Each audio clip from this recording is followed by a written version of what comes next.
Hello, welcome. Welcome to the Kirbyster 1000 subscriber stream. I hope that you're all having a good day. I hope that someone is watching on my thing right now. It says 0 views and viewers, but someone Pixel King sent a message earlier, so I hope that I hope that someone's here. Let me see. Oops. I think that I'm the only viewer. That's fine. Yeah, I'll be going live with just some games that I like. I thought I'd play some fun stuff today. I need to resize this a little bit. Oops, give me 1 second. Oh, I see. Okay, I made a mistake when I changed the screen region. 1 second. Let me crop that. Okay, I think that's good, and that should be good too. Okay, I also have a PNG tuber, but I don't think I'm going to use it today. I want today to be kind of chill. Okay, that's as close as I can get this. Let me do a transition. Boop. Okay. So now... Oh, audio is muted. Let me turn that on. Okay. I think that should be good. Let me know if it's too loud. Actually, you know what? Let me check my own stream and see. Let me turn that on. Okay. I think that should be good. Let me know if it's too loud.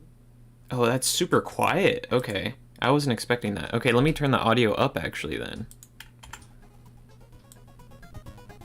Okay, I think that should be good.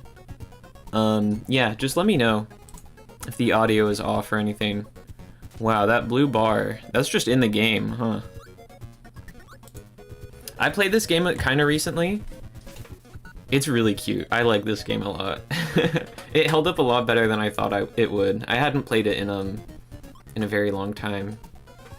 Are these textures in the game? I don't remember anything having like a thick black outline like that floor does. All right, but yeah, let's get gaming.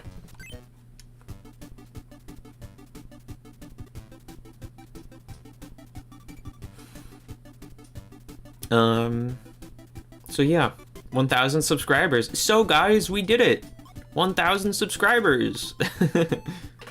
I have not, I'm glad that I made it. I was not expecting to be here yet.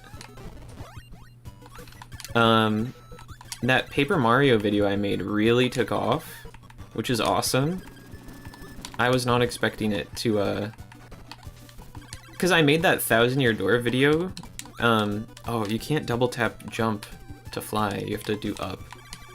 That 1,000-Year Door video I made, it did decent, and I was like, oh, okay. I just decided on a whim to make a sequel to it, kind of, I guess you could say. I don't know. The Paper Mario one, Super Paper Mario one, isn't really a sequel, but, yeah, I was just playing through the Paper Mario games, and I was like, yeah, I'll make a video on Super Paper Mario, because I have some opinions on it. And then that one blew up, which I was very surprised by. I thought the 1,000-Year Door one was going to be the bigger one by like an order of magnitude because that remake just came out, so it was relevant. But that's not how it worked out. And you know, I'm glad that it worked out that way. I like the Super Paper Mario one better just because it's a lot more positive. The 1,000-Year Door one I made just because, man, that white bar, huh? Maybe I should crop that? Why is that white bar there? Is that not part of the game? Let me crop that, I guess. Let me... How do I do this? Like this. Okay. 1 second. I guess that's not supposed to be part of the game. I don't know why it's like a solid color though, instead of just being black, but whatever. Okay, let me transition back. There we go.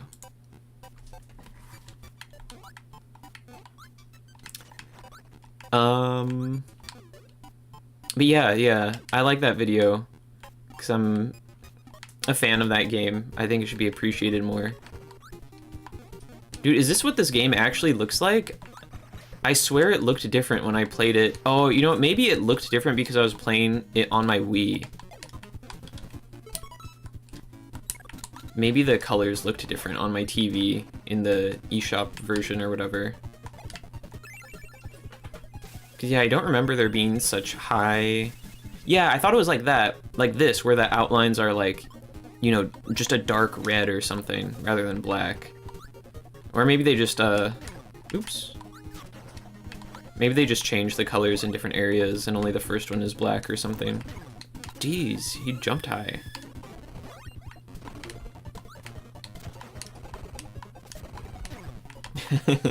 I'm being bad. I'm being bad. Oh no, I threw it the wrong way. Okay. Nice. How does this work? Oh. Oops. I was like, how am I gonna aim bombs? That seems advanced for the NES. It's because it is. He just gives you crash. Oops, I would not have given up my ability if I knew that. Man, gotta love how this game lags whenever you use an ability, right?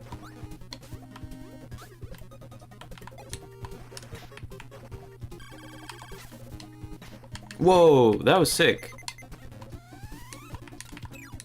I've been watching a lot of... Oh, I destroyed that. Oops. I've been watching a lot of Northernlion.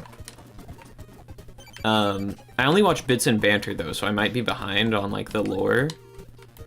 But, he's been playing a lot of this game. And, like, the... Not this game, sorry. Of Nintendo World Championships, which has Kirby's Adventure in it. And, I'm playing this basically because... watching him play it made me want to play it. I mean, I wasn't even watching him, though. I was, damn it, this game's hard. I don't remember this game being so hard when I played it recently. I haven't been watching him play it. I've been listening to him play it at work. Honestly, those videos are so goated. I'm going through them too fast, though. Like, in one day at work, I'll listen to 2 bits and banters. And I'm like, I gotta slow down. I gotta slow down on this, because I think that, how many of those come out in a week? Like, maybe 5?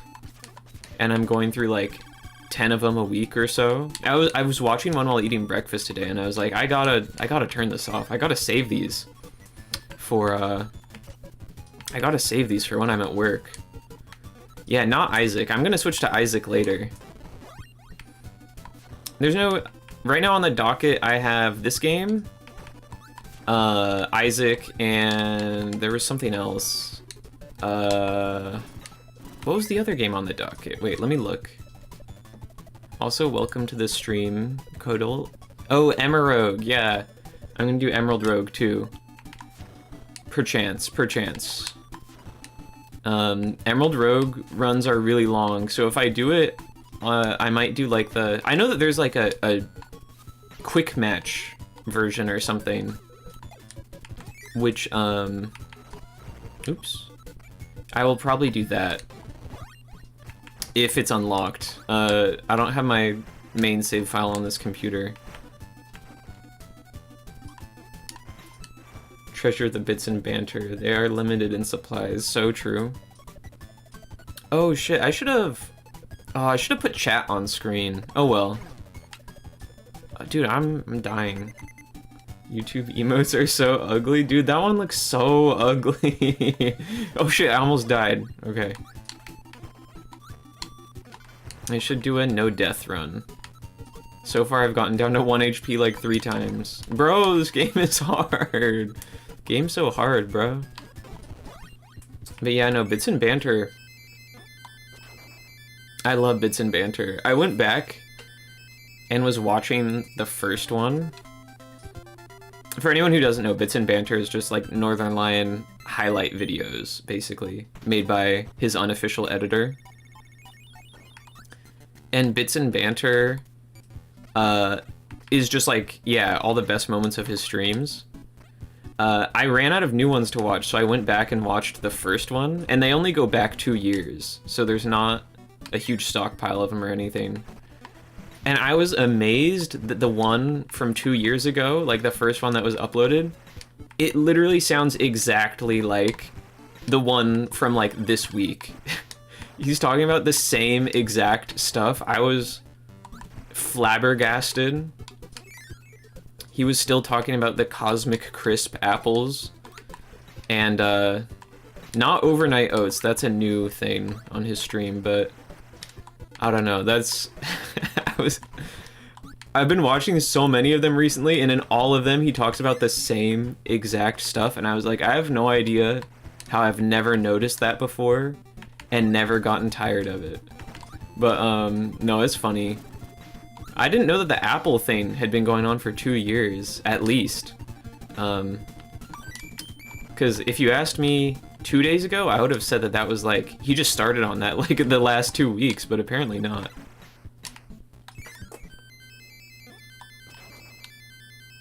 What emotes do I have? I know that I added some of my own emotes to here.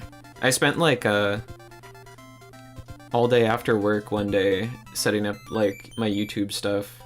There's a lot of I don't know, a lot of like stupid stuff I had to do just for like first time setup. Is this an ability room? Museum. Here's a colorful display of enemies with special abilities. Eat the one you want. Yeah, okay. Does not seem like a very colorful array of enemies, TBH. It's just the sword guy. Use the buttons to move the crane and try to get Kirby. A big one's hard to get, but worth it. That's a lie. That's a lie. They're lying. They're gaslighting. They're trying to make me lose. I'm pretty sure the big one is, like, impossible to get. But I should be able to get this small one, so we'll go for it. We'll go for it. Man, this game is so awesome. Ooh. Okay, you know what? I'll try and get the big one again. Or for the first time. I'm pretty sure that this is gonna fail, though.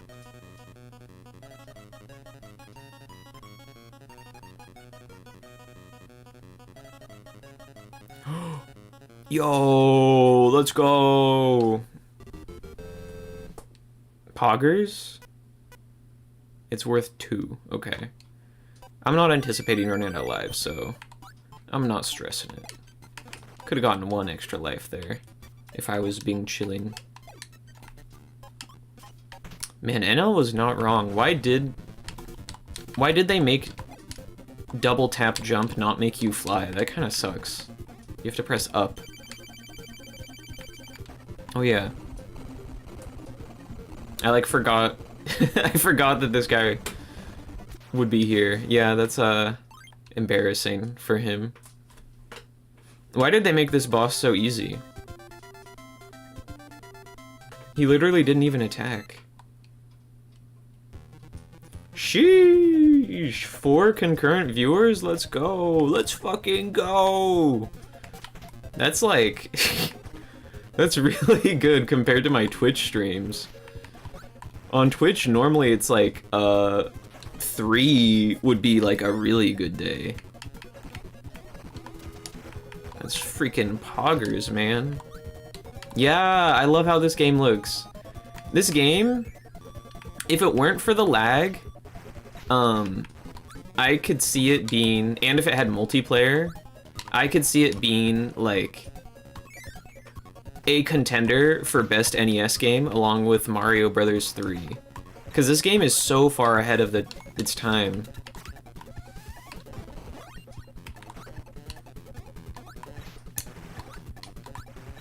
Kirby is definitely a major source of inspiration for my aesthetic. Oh no, I wanted that guy. Okay, hopefully there's another one. It's a major inspiration for my aesthetic. Wait, what? Why didn't I get Tornado? For my aesthetic, what's the word I'm fucking looking for? Why are ads running all the time? What the fuck? It's playing ads for the second time. I turned ads on low for this stream.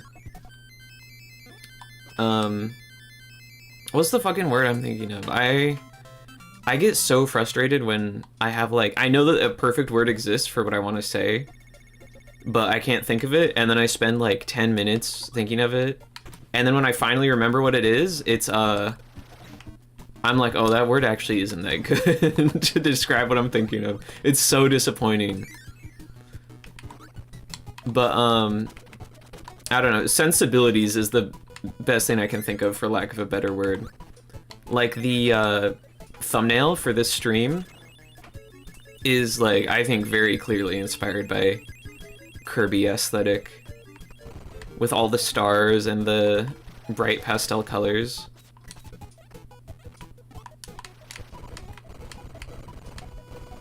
Sheesh, that was epic. I hit him like 100 times.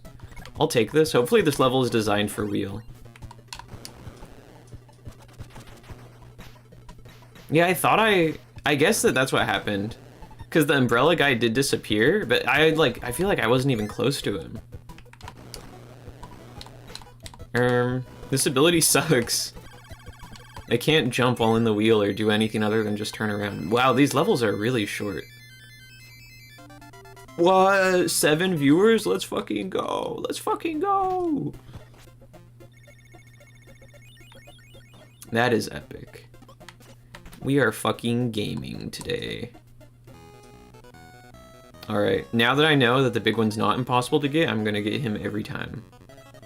What if it's just a troll, and like the first one is easy to get, and then all the other ones are impossible?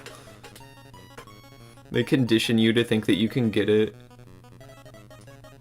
No! Okay, okay. I'm gonna get him this time. I'm gonna get him this time. That little one better not get in the way. What if you can get them both? Oh my god, that would be amazing. No, no, no, no! I felt like I did a better grab than on the one that I actually got it. Oh well, no bonus. Oh well. I don't know if you can, I don't know how to get these back. Maybe they come back when you beat the game? I'm not sure. Yeah, why is this game so goated on the NES? Like, it even has saving? What other NES game has saving? Like, The Legend of Zelda? And it's like, everyone loves talking about how that game invented saving. But no one talks about Kirby.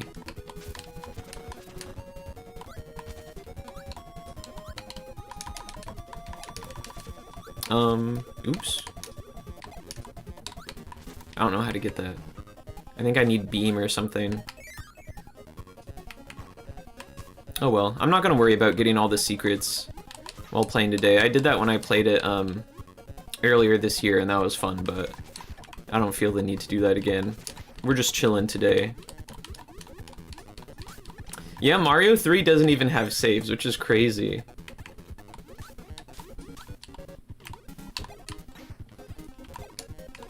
Dude, I should pivot just to streaming on here instead of Twitch. Not even because of the viewers, but just because, well, I mean, I guess kind of.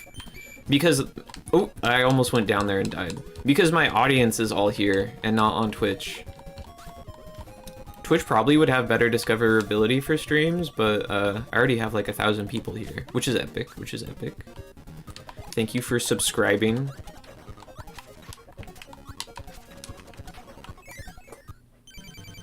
Oh, Meta Knight. Oh no, I'm just fighting his goons.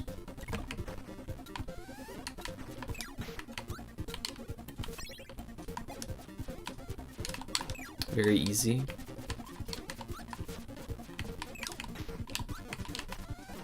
I thought I ordered goons. Who the heck are you people? Have you seen that? I'm sure you have. The supervillain boss who hired goons, but a bunch of gooners show up instead.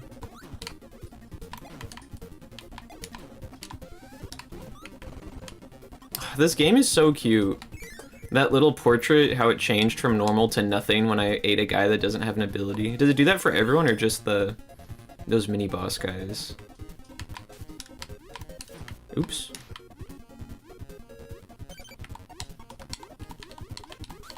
Dude, also the delay on this is insane. I checked the delay before I went live.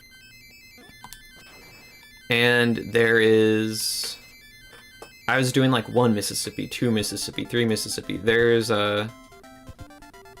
14 Mississippis of delay. Oh, okay. I was I was misreading the analytics. I just looked again and noticed. I thought it said there were 7 viewers. It said that there were 7 views. I only have 3 concurrent viewers. Okay, that's fine though. That's still chill.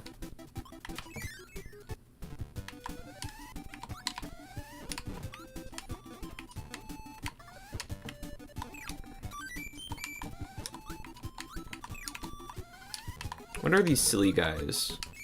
Those little monkey boys.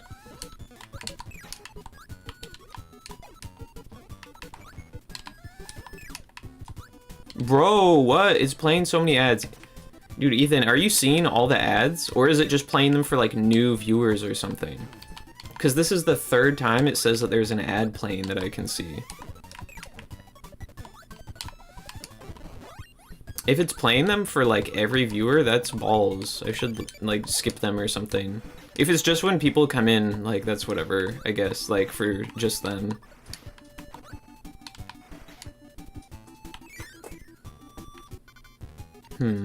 I don't want any of these. I like the fire. Oops.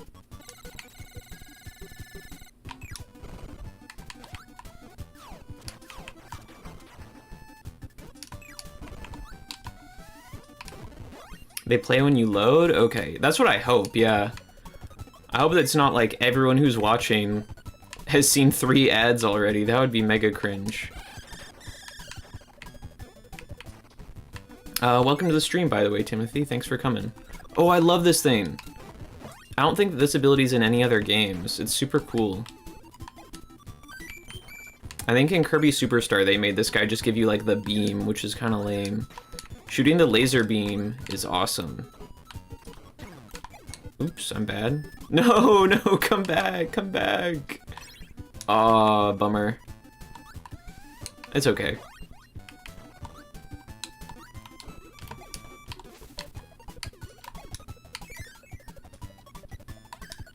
Yeah, this ability is sick.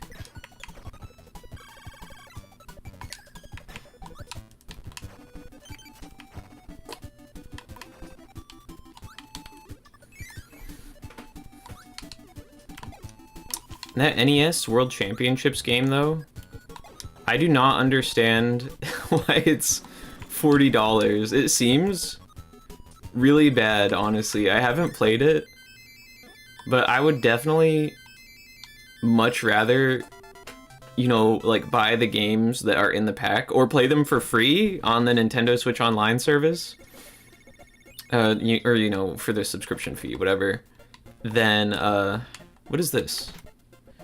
Then pay $40 and play like 5 seconds of them at a time. 2 fighters go and only 1 will leave. Can you get a tomato and an ability for a win? I'm doing this for a tomato? Really?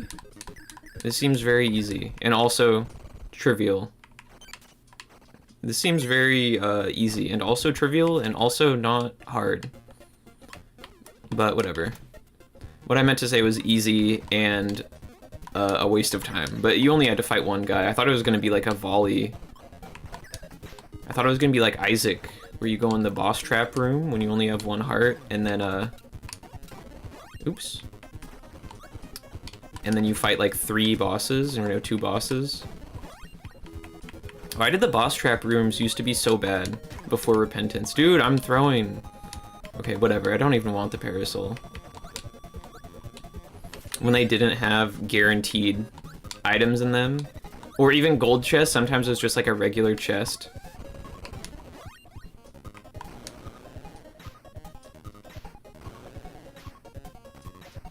Oh, wait, I want to go in that secret. Oops. I assume I can go through that Gordo with this, right? Yep. Yepers. They were a lot easier to get into. But it, like, I feel like it wasn't even worth doing them if you could go in with like 1 red heart and a bunch of soul hearts. You know, fight Gertie Jr. and Chubb, and then you get a normal. Dude, there is so much delay after pressing B to get out of the wheel. You know, like fight 2 bosses and then you get like a half heart, 2 pennies, and a key. It's not very good. It's still like not even worth doing it every time in Repentance when you get an item if the item is, you know, mid. Although I guess before Repentance it was a lot easier to justify, not only because you would have more health, but because you would get way more OP, so you could just like, you know, run through all the enemies and stuff, kill them instantly. Give me that. What? I think I probably had to kill him.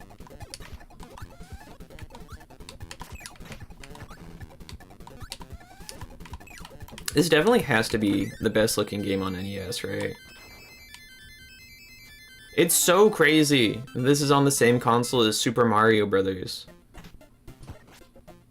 I say that about Mario 3, but like this game even more. This game has so much stuff. It has cutscenes, it has a world map that you can walk around in.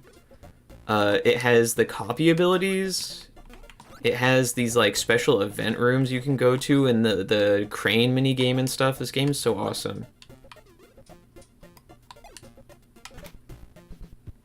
Oh, I should have picked up an ability before coming in here. Whoops. I came in here to grab an ability, but I forgot I would have to fight someone. Oh, what? That does 1 billion damage. No! He's an esports legend. He dodged me. Okay. Can I do that infinitely? Like, is this room gonna close now? No? Oh, that's OP. Like, not really. I don't know. That's easy, though. Easy to re-get my health. I forgot this guy's in this game. He's in, like, 1 million Kirby games. No, come back. He's in Canvas Curse, and, actually, is that, like, the only one he's in? I swear that he's in more.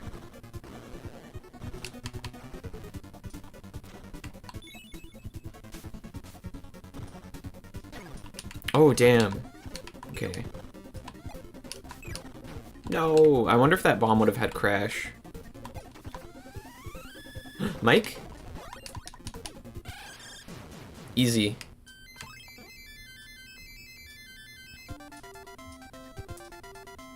I do it anyways to thin out the boss pool unless it's high risk of dying. If you see an item in the boss trap room, does it just, is it gone forever? Because I know that that happens with the item room now, that the weight that gets subtracted is 1, where it used to be, you know, like, minus 0.1 or something.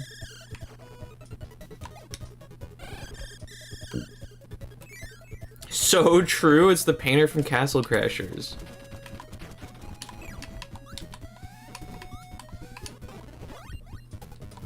Stone. It's a stone, Luigi. You didn't make it. Whoa, that was awesome. I hit him so many times. It's a football. I chiseled it. Well, what are you waiting for? Throw me a pass. And then Mario gets sent through time and space. And Luigi says, quantum physics is fun. I don't even know, like, what that video is. I know that I've just, like, seen it a bunch of times. Probably on Flipnote. I have to be on Flipnote all the time. Ooh, how do I get up there? How? Is there a secret door or something?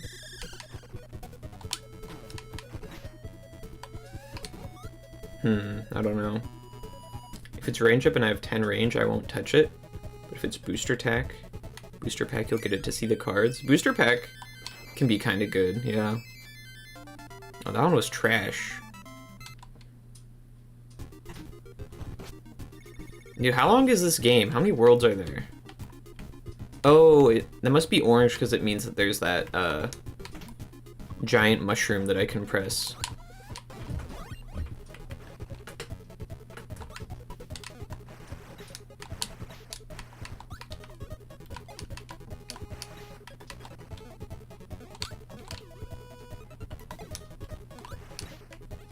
I destroyed the Metamato? That's so sad. Oh, this is so cool. How did they do this on the NES? The parallax. Actually, it's not parallax. I forget. I don't know what the word is for this, but this is pretty epic.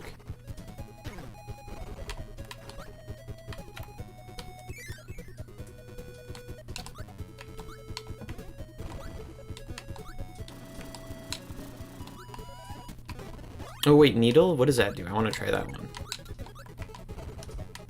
What the frick?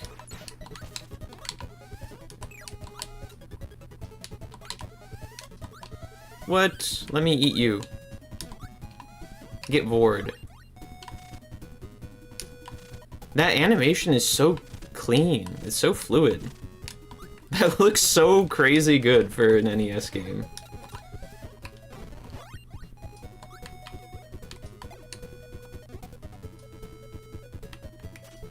It probably just functions. Wait, what are you replying to? What did I ask?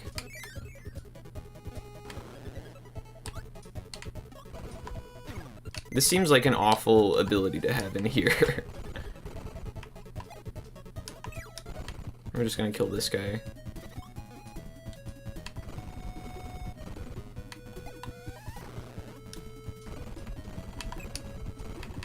Let's go. Okay, hopefully I can find a Metamato now. I will probably die though, because the wheel is balls. Hey, thanks for coming. Yeah, I appreciate it. Have a good day, Timothy.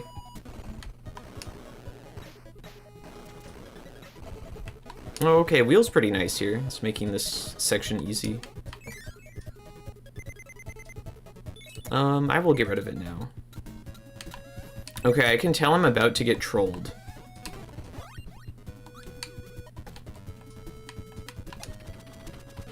Oh, how are you supposed to get that? Can you? Oh, okay, you gotta do the slide tech and then you can get it. That's cool.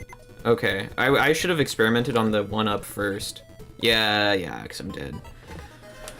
Alright, where does it spawn me now? Do I have to redo the whole level? Oh, I don't. What? There's checkpoints too? This game is nice.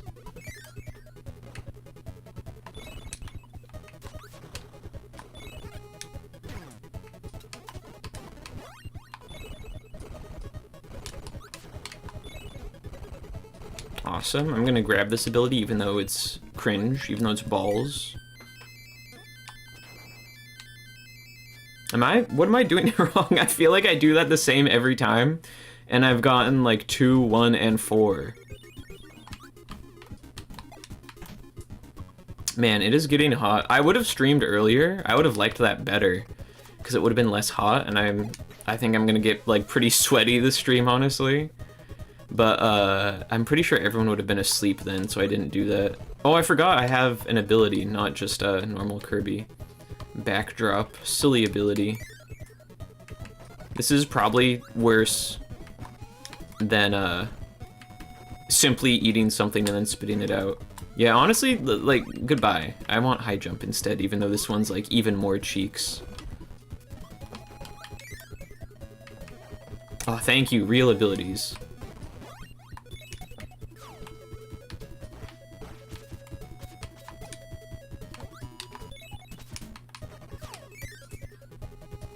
One up, free 1-up. Oops, I got trolled. Yeah, I was thinking about what Kirby game to play. I did this one because I think I like how it looks and it's simple and easy, and I can probably finish it if I really want to today. But I also thought about doing the Wii one, Kirby's Adventure, and Kirby 64. Kirby 64 is really good. I haven't played it since I was a kid though, actually, so maybe I won't think it's that good. What am I doing wrong? Okay, next time I'll try pressing the launch earlier.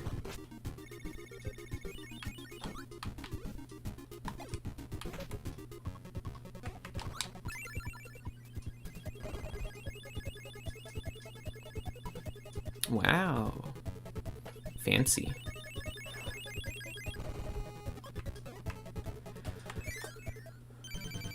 What? Goon time?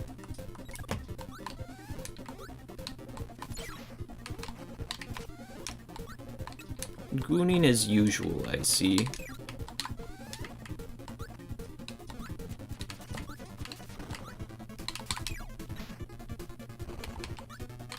Alright, that was easy. I probably won't end up finishing this in this stream, but whatever. I don't know if I'll even, like, finish it in a later stream, either. But, whatever. I think streaming is so cool. But honestly, the reason why I don't... One of the reasons why I don't do it more is because I cannot wait that long to continue playing something. Like... Okay, there, I pressed it earlier. Oh, yeah, I know, that was way better. I need to press it earlier, okay. If I stream... like, if I were streaming Kirby 64 and I was gonna play the whole thing... you know, I would stream it one day, and then be like, okay, guys, I'm ending stream, see you, like, next stream. And then, even if I streamed the next day, I know that there would be moments in between where I'm like, I want to play the game more. Like, I don't want to have to wait until the next stream. And also, I don't even want to stream every day.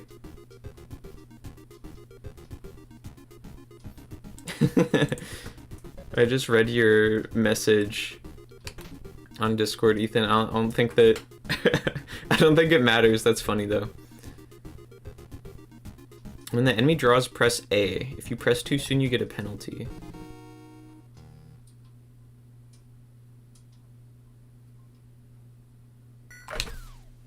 Okay. That reaction time isn't very good. I'm gonna lose, I think. Yeah, I don't think I can do much better than that. I don't think I'll get below 10. I think you need to do better than 10 to win. Ooh, okay, wait. Maybe, if I'm locked in.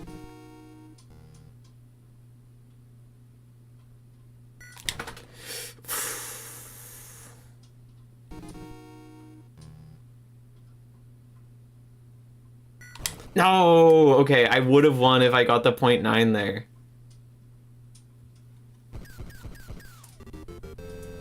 Only one up for that? Bro, that's so hard. That is so much harder than the crane game.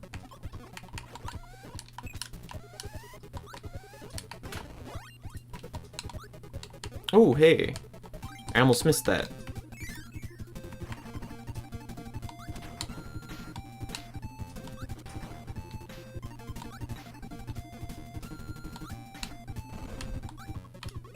Kirby on his way to kill every fucking chick that he sees.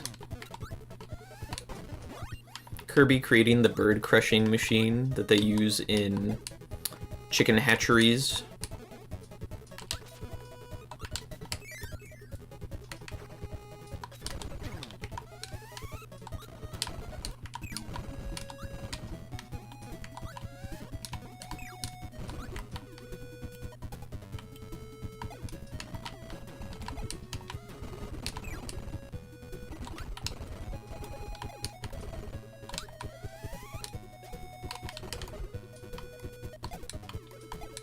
I'm locked in. No, this game is so hard.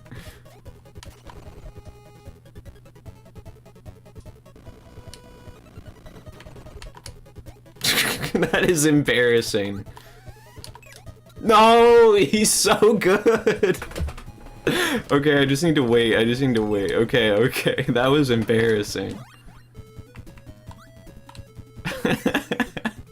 I even, like, tanked that one hit because I was like, I'm just gonna take the hit and just kill him, and then I missed.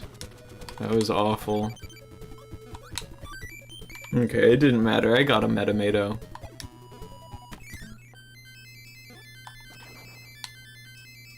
Okay, too late. I think I need to press it earlier still.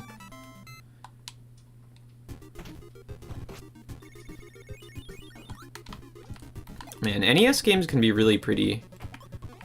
I like how Metroid looks too. I just recently played that. Also, it's like a... Don't play Metroid. Don't play the original Metroid. It's kind of awful. It would be... It's very impressive, for sure. It's kind of good, but also kind of awful, which is very disappointing. It's very ahead of its time, for sure, but not enough. It was very ambitious and wasn't able to solve all the problems that that new genre had on its first attempt. And because I just played Metroid, Super Metroid, and Metroid Zero Mission, and I think I actually had the least enjoyable time playing Super Metroid, which was crazy, because everybody loves that game.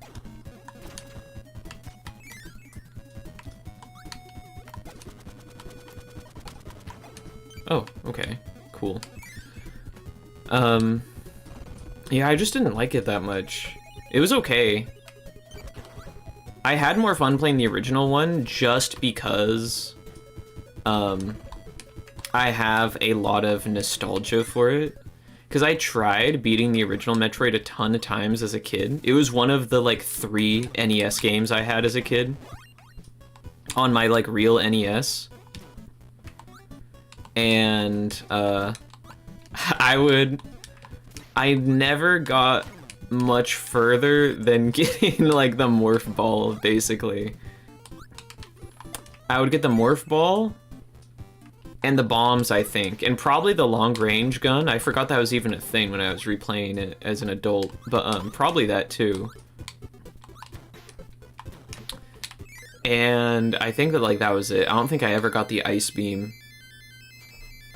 I tried playing it so many times on the Nintendo Entertainment System and a few times on my 3DS with the Ambassador program that came with it.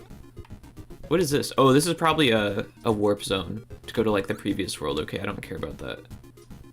Dude, this one's fun. I remember this game.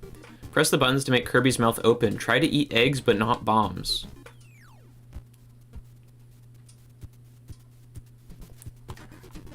This game is so stylish. This border is so cool. No, no, no, no, no. No, I didn't even get a 1-up. I just got lives. That's so sad. Yeah, dude, my dad beat Metroid, and I'm like, I have no idea. I'm very impressed because, mostly because I know that I have zero faith he would be able to do it today.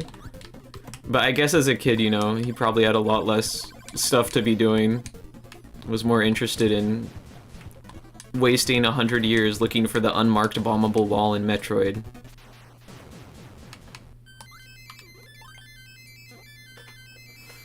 I don't know what it would have been like to play it back then, though. Like, maybe enough people were playing it and talking about it that you could figure out everything at school and be like, oh, I got to the purple bubble land with the green olives, but I don't know where to go. And then maybe someone would be able to tell you what to do next. Man, Kirby has such good music.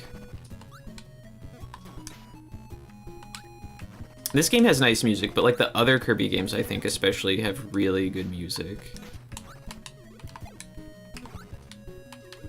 Let me get him. No! Come back.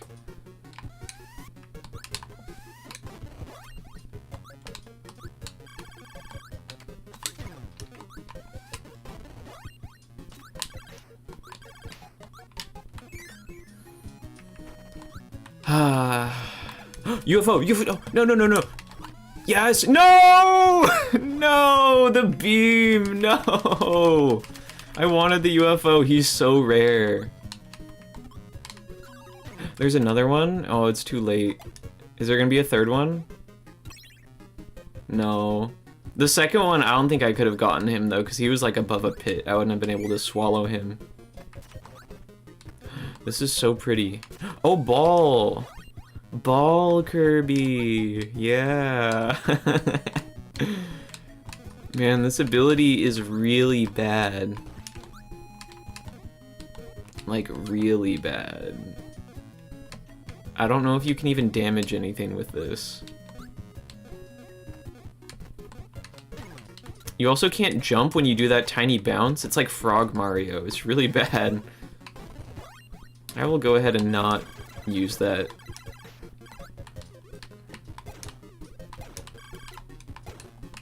What? Nothing there? That looked like a perfect secret spot. Tornado? I should have gotten that. Oh well.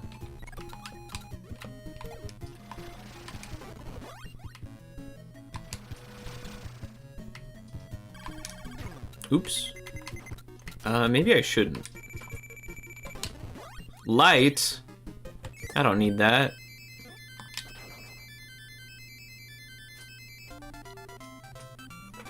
I don't think the light ability even, like, does anything when it's not dark.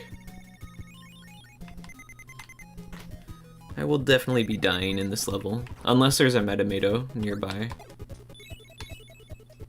Wow.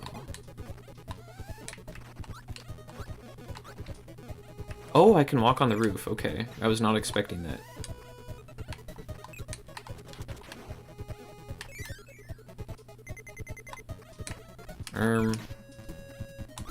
That was kind of scary.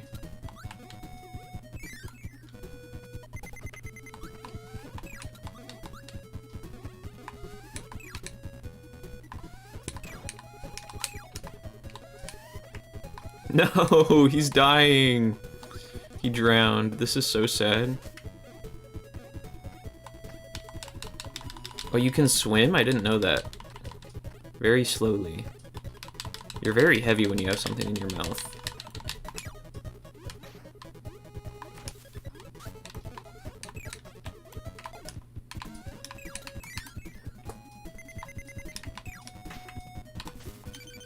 Awesome.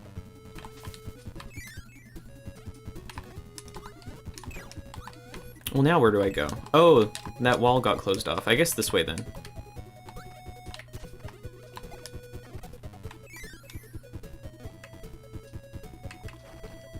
Is anyone going to that Omori Cafe? I saw it on Twitter. That's awesome. I will be going.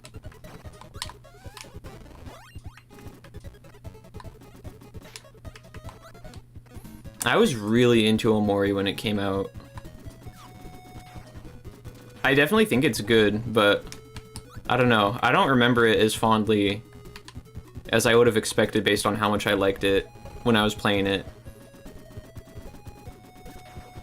I do love the aesthetic. It has an aesthetic like this game that's like super cotton candy aesthetic, you know? I love that. True! Go speedrun Omori. Dude, it's so hot. Oh, you know what? Let me get this jacket off the back of my chair. That's making it a little bit warmer. Also, let me get some water.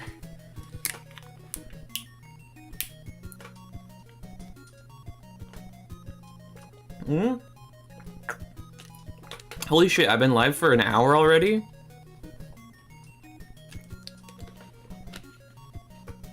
That felt like 15 minutes.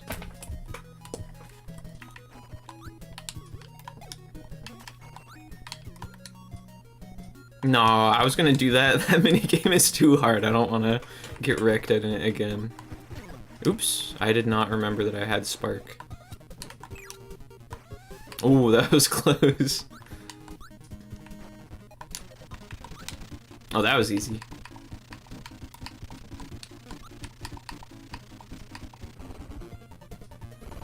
Kirby looked just like, water Pokemon. The water Pokemon sprite in Gen 1.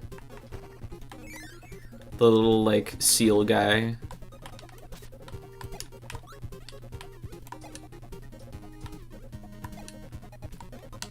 Oops, no! Okay, oh well.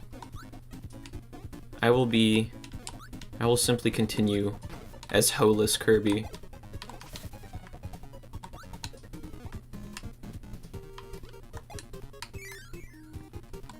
A button? What does that even do? Oh, open a museum? Okay, I mean, cool, I guess.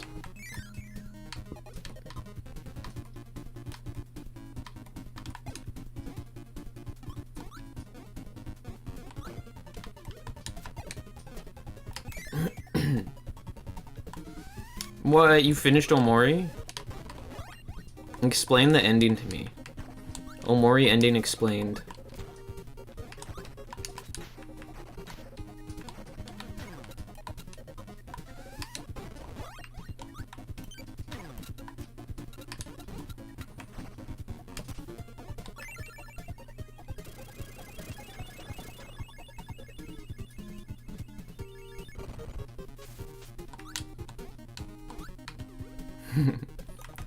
They need to make more... Actually, maybe that's not true. I was gonna say they need to make more pixel art games, but there's a lot of those, I guess. They're just all indie. I would love it if Nintendo made some more pixel art games.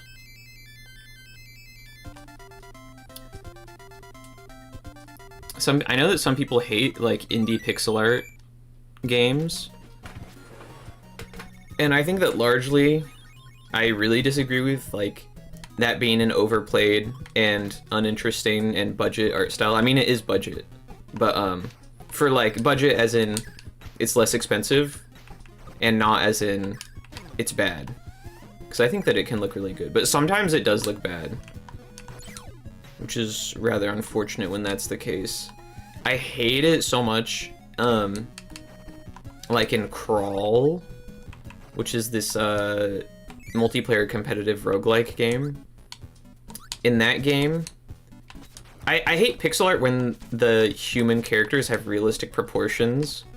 I think it's like the ugliest thing ever, maybe. It is very upsetting to me.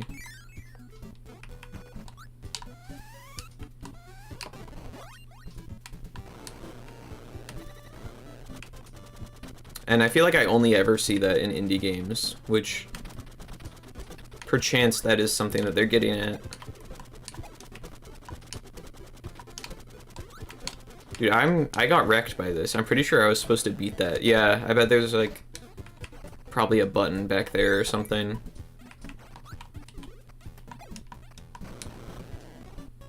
Oops. Bro, I got wrecked.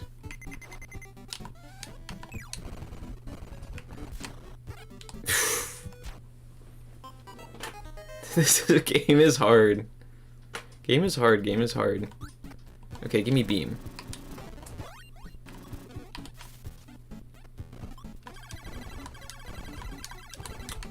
Wow, that's way better. Why did he get... It looked like he got a ton of damage resistance.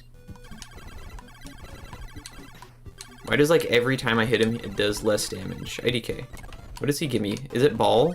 Thank God it's not ball. He did body me. I got so wrecked. Oh, what? Throw is different than, suplex? That's silly. Also, this is also just, like, Kirby inhaling stuff again. Maybe it does more damage? It looks like it probably does. This ability seems balls.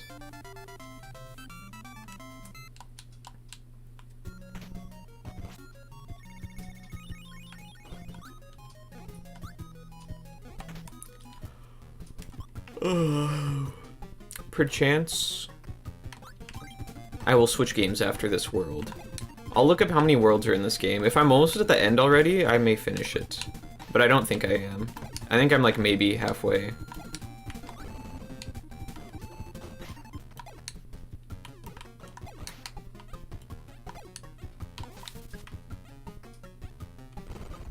What's in here?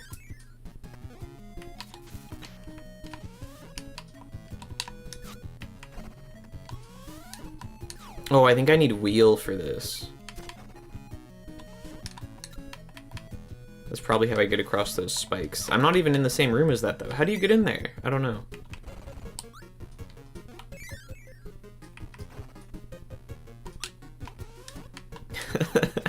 That bonkers, I'm still thinking about that, though. He bodied me so hard when he jumped over my stars.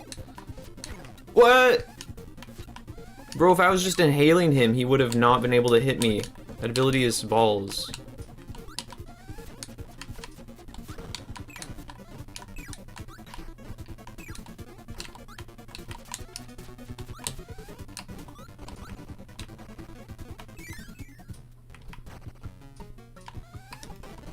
Fireball, let's go. Let's go. Good ability.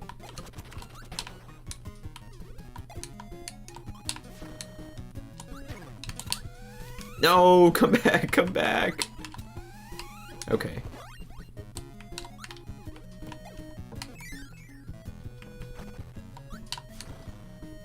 Oops. Oh well.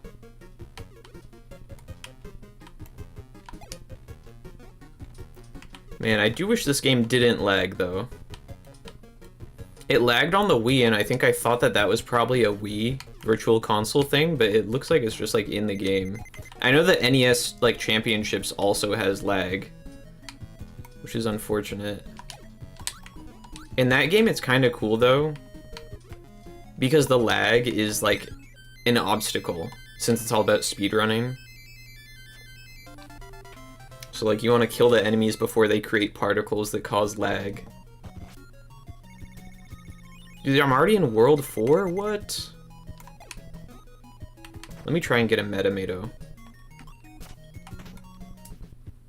Oh, this looks like I will lose, actually.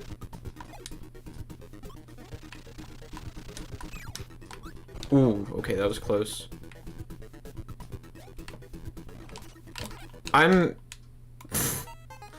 No! I tried to jump and fly, but I think I just did it too late. Oops, okay, well I don't need the Metamato anymore.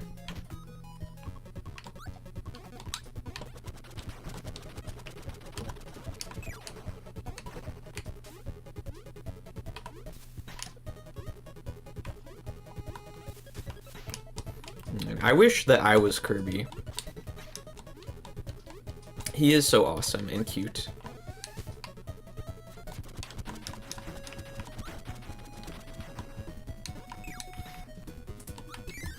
I wish that I was Mario, and that when I hit the question mark blocks, slime would come out. That would be amazing.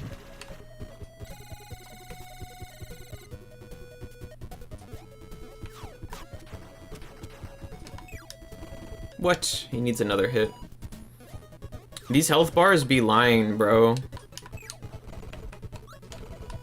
The first hit did half his health, the next one did half, and then the next one did the rest of it.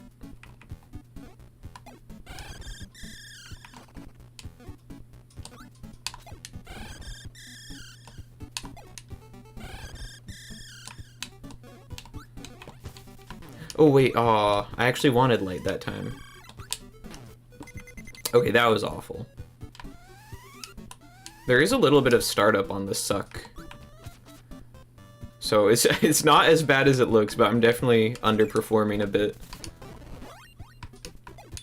Good P2? Hello, welcome to the stream. I'm very excited to see you here. Thanks for coming by. Nice seeing you here too, yeah. Yeah, I'm just playing Kirby. My namesake. I chose my username when I was like, probably, I made this username for Minecraft, I think.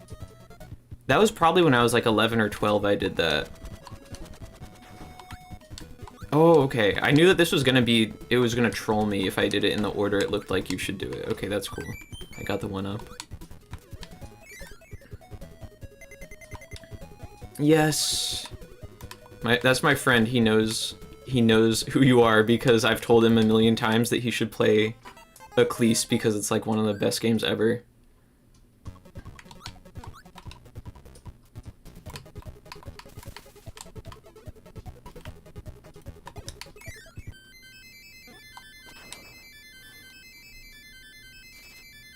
Man, I've been getting into, like, speaking of Plants vs. Zombies, I've been getting into Garden Warfare recently. I think I might be getting out of it too, though, because I think that game kind of sucks, but it's kind of fun. Congrats on hitting 1K subs. What is it? There's like this little heart emoji, and it's like in front of the chat for me. That's so annoying. Congrats on hitting 1K subs, if that means anything to you. Okay, yeah. It does. Thank you. Thank you for telling me that. It does. I'm very excited by reaching 1,000 subs. I actually reached it like a little while ago. Probably like 2 weeks ago or something. Or actually even longer ago. Maybe like 3 or 4 weeks now that I think about it. Time's been going by... Oops. Time's been flying by for me because I just started working full time.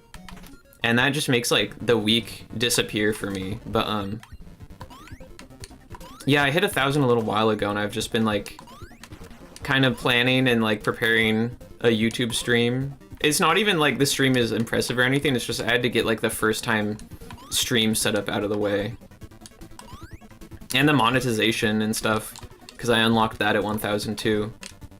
No, give it back. Okay, thank you. Yeah, how been things going for you, GoodP? I know that you're working on, I don't remember what you named that mod. It was like the unnamed Plants vs. Zombies 2 mod for a while that you said that you're making for your uncle or something to play. That's pretty cool.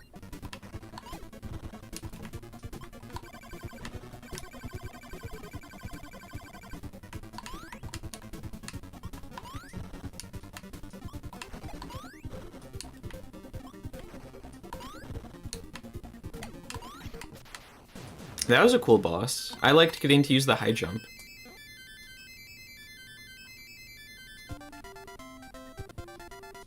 That's lovely to hear. Keep it up on your channel. Thank you. I got lots of IRL work as well. I know how it feels, yeah. I've never, this is my first time being employed. I went from, you know, being unemployed for basically my whole life to a full-time job, basically, like, one straight into the other. I was expecting it to be very difficult to get used to, and it's not nothing, but I'm it's not as bad as I thought it would be, to be honest. I also had some experience doing I mean, you might have even heard of it, Data Annotation, which is the name of the company, and they basically hire freelance programmers to do... You don't even do programming, it's like you get hired to fact check artificial intelligence chatbots on programming knowledge.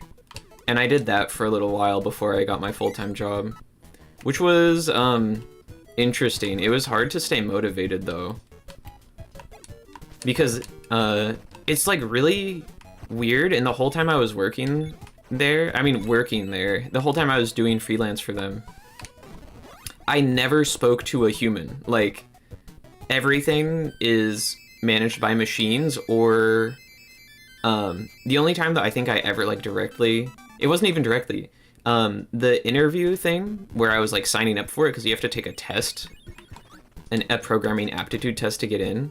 I think that that's like the only time I know that anything I did was ever reviewed by a human, which was weird. Oh wait, hold up, I'm behind on the chat. I made that for my mom mainly. That's really cute. And she didn't like it. Oh no. Did you have your first job? I don't know what you mean by that. Did you have your first job? Oh, did I have my first job when I was doing the data annotation programming thing? No. I did that before. And that, yeah, that kind of made me worried that having a full-time job would be really hard, because data annotation, it was really hard to stay motivated because there's no one like checking in on me to like tell me how my work is going, or, you know, to check that I'm on task or anything. So I would end up getting really distracted. Yeah. And it was really difficult for me to do it for more than like an hour at a time, or even like an hour in a day. So I thought that like doing work for 8 hours in a day consecutively would be hell, but no, working in an office is whatever.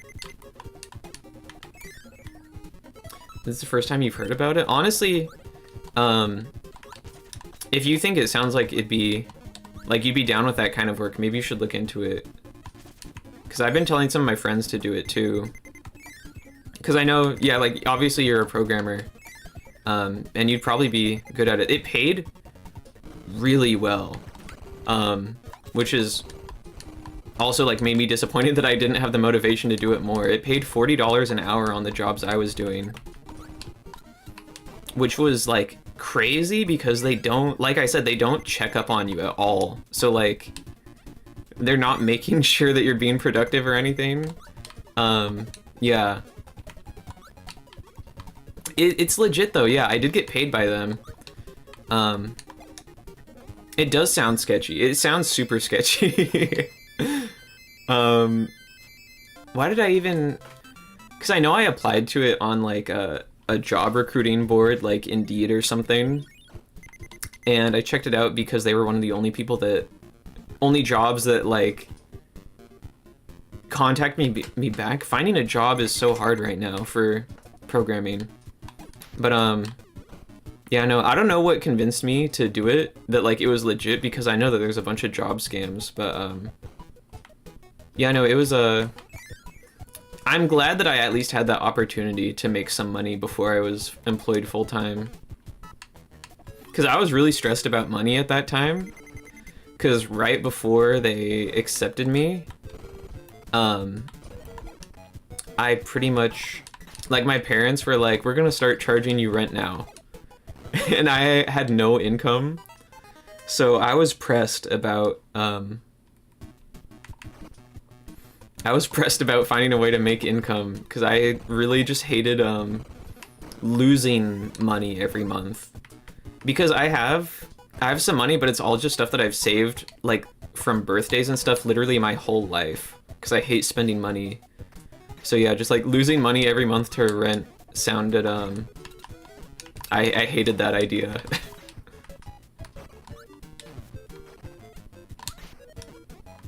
Whoa.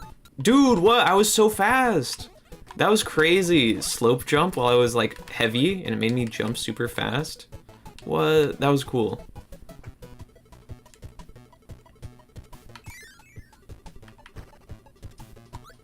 That's so cool. I didn't know that there was like such cool movement in this game. Yeah, that's awesome. What? You go so fast. You also quit your first job recently? That was your first job? I know that when I talked to you in your last Eclise stream, you said that you worked on like mobile games, I think. That was your first job? That's impressive, honestly. You're gonna start a new one in 2 weeks? Dude, congrats. Yeah, I hope that you like your new job. Is it related to gaming at all? Is that something you're still pursuing?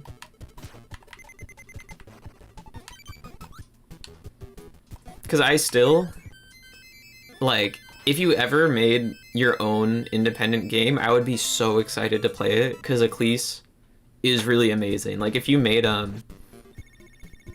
your own original tower defense game and put it on Steam, I would be the first guy to buy it.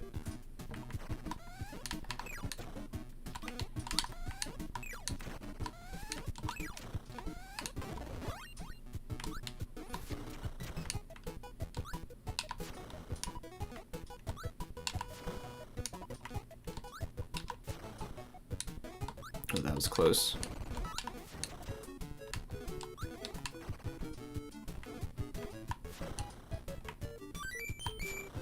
Man, I love that sound. I love Kirby.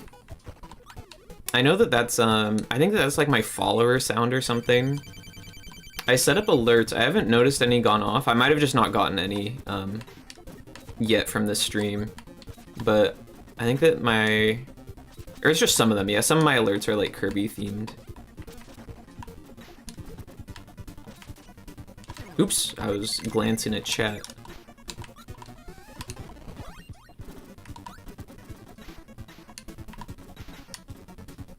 Wait, let me look at what you said. I was being a game designer for ads products mainly. It was stressful and not what I enjoyed. Now I'll just be a graphic designer, hopefully. I hope that goes great for you, man. Yeah, the artwork you did for Eclise was so crazy good. Because I have not played that much Plants vs. Zombies 2 vanilla. I played the game, like, right around the time that they finished all the main story levels when I was a kid and hadn't played it since then. And there were zombies in Eclipse that literally I didn't even know were not in the original game because you emulated it like perfectly. The oh, I forget the name of that plant, but the wheat plant that shoots like 5 tiles ahead with like a big cluster, that one also looks really good. You did really good work with that stuff. There's no way of having a chance of raising your own ideas at a cooperative job. If you want to make a game, your only option is to be indie. Yeah, I mean, I'm not a game dev, but that makes sense.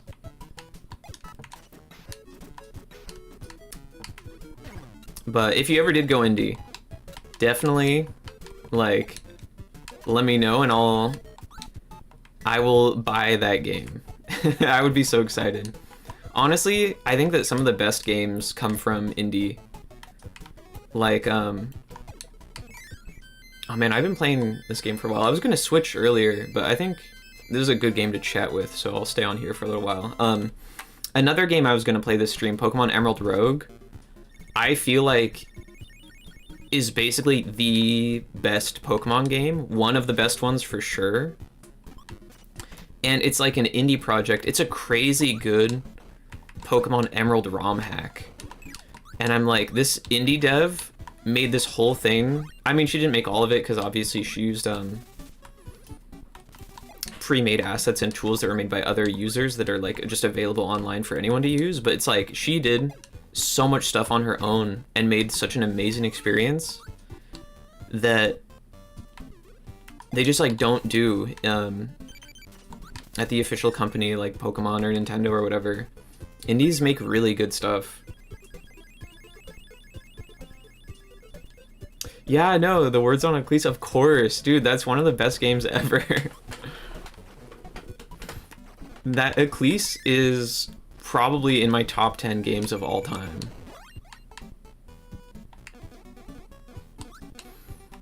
Yeah, I've played it a lot as well. Because I know that I played the whole beta, and then you switched over to alpha, and then I played the whole alpha. And then I might have played the whole alpha twice. I kind of forget. And I spent a lot of time also just in the what's it called? The endless mode. I've spent a lot of time in there too. You've never played those Nintendo arcade retro games like the one you're streaming? Really? Oh yeah, you should totally get an emulator and play some of them. This game, Kirby's Adventure, and Super Mario Bros. 3, I would definitely recommend those two, because those two are really good. Yeah, what kind of games do you like? Like Plants vs. Zombies probably, right? But like, what else?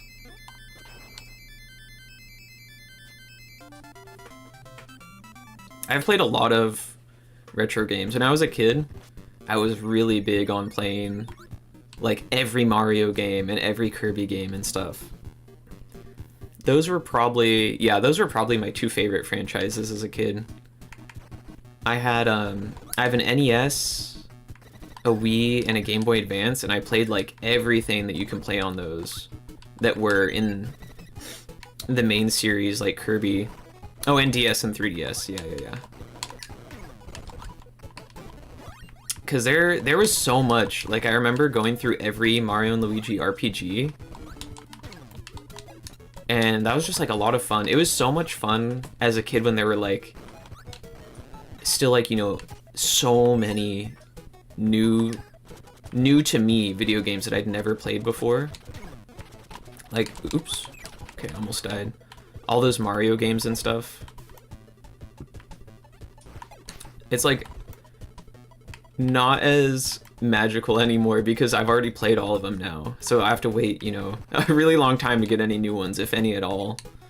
Since they're probably not going to make, you know, another classic style Paper Mario game again or anything like that.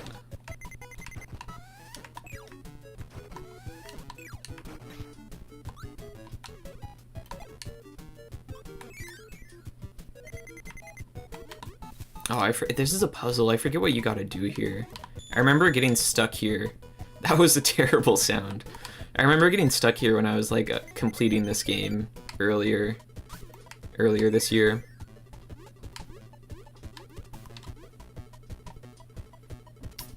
In Vietnam, you don't have access to electronics until like 2013. That's crazy.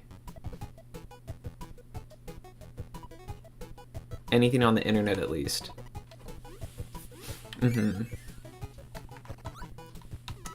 Yeah, if you don't, I mean, no, you must know. I was about to say if you don't know where to get emulators, but you must know, yeah, because you have, you made Eclipse, which, like, you have to emulate that, right? You need an Android emulator. But, yeah, no, I just, like, downloaded this right before stream, pretty much. It was pretty epic. Whoa, wait, this guy's in this game? I forgot. This is a boss in, like, Kirby and the Amazing Mirror, I think? I forgot that he was in this game.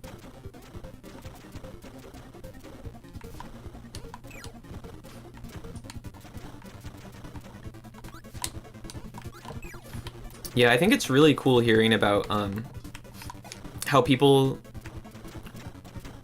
that had less access to technology at their through most of their life, like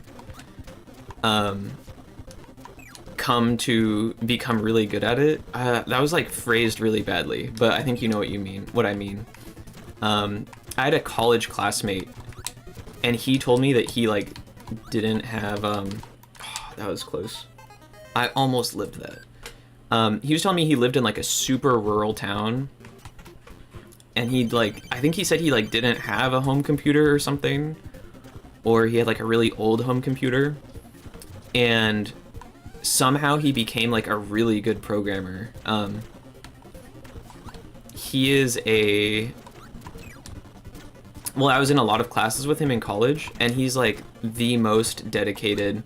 He told me that he was like he would check out programming books at the library to learn how to program, and I'm like, that's insane. Learning how to program from a book instead of like the internet. That sounds so much harder, but he's like really dedicated. It's really cool. It's really cool hearing yeah, just about like people coming to excel even though the odds are kind of against them. I shouldn't have gone for that. Fuck. Oh, okay, I lived. I got crushed. I didn't even think about that.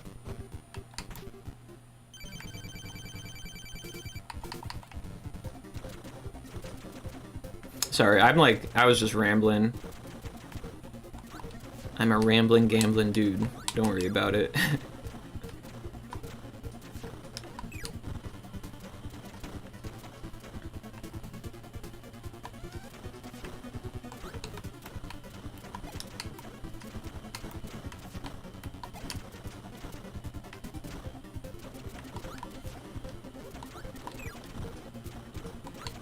The first time you touched a PC was 2014? What? That is crazy. Then discovered the internet in 2015 and exploded shortly after. I would explode too if I discovered the internet as like... I mean, I don't know. I guess I don't know how old you are, because like, I knew about the internet as a kid, but I didn't have like access to it. I didn't have access to using the internet, you know, like on my own and stuff until pretty late, honestly. Until middle school, I think. Maybe even later than that, where I had like unsupervised internet access. And like, I love the internet. If I had discovered the internet like all at once, I definitely would have exploded too. The internet is so cool. Okay, fuck that guy. I'm not gonna fight him to get his ability. It's not even a good ability.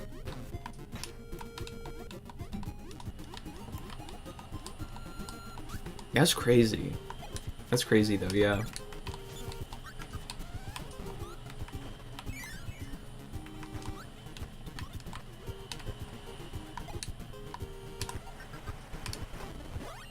Let's go. I love this one.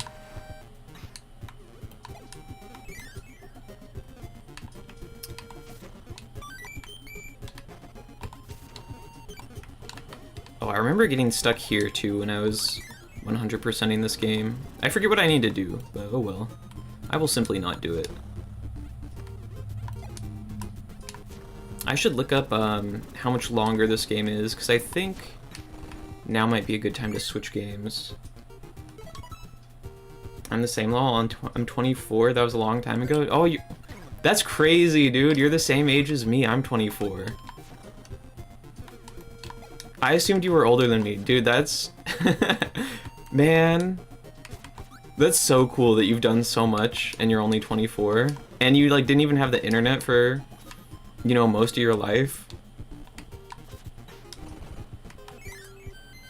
That's really cool, man. I'm sure that you'll... Now that you have access to everything, and you have so much experience already, I'm sure that you'll go on and do, like, great stuff.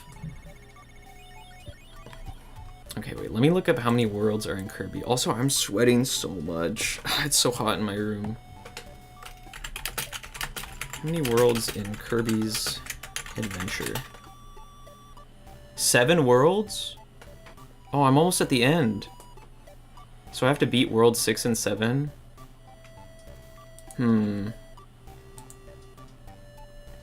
Okay, I think I'll end this game here and switch to a new one. How do I save? Does it auto-save? I think it auto-saves, maybe, hopefully.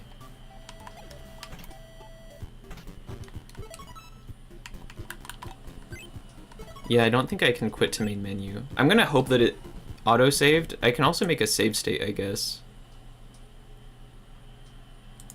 Okay, cool. And now I will switch to a different game. Probably Isaac, I think. Let me switch scenes. And let me mute desktop. Okay, there. Okay, let me switch to Isaac, and then I'll put the stream back on. 1 minute. I need to ask my mom to turn off the vacuum.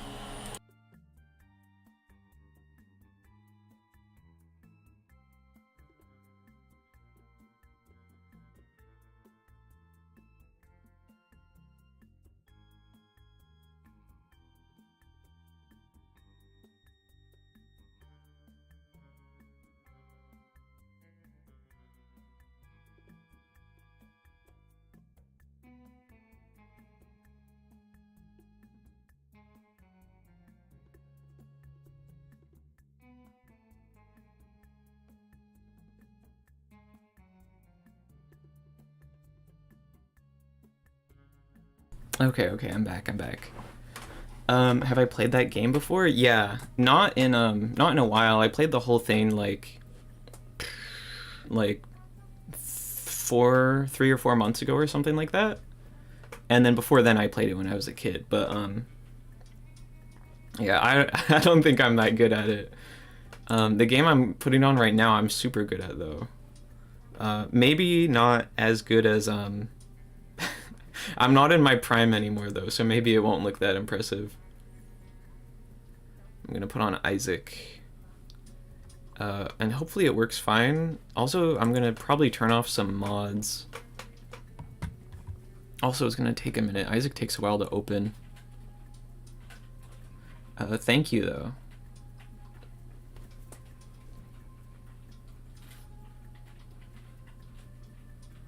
Okay, gotta update my mods. This will take a moment.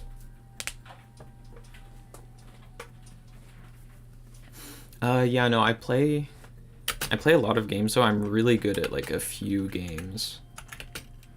I would not say I'm great at Kirby's Adventure though, but I don't know, maybe I'm alright at it.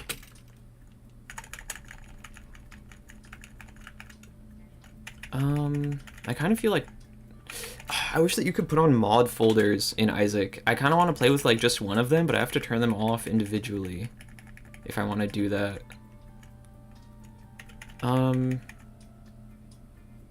I'll just play without mods, I guess.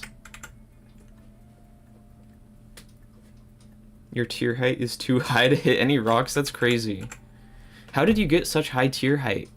I feel like I never get enough tier height for the tiers to go over rocks.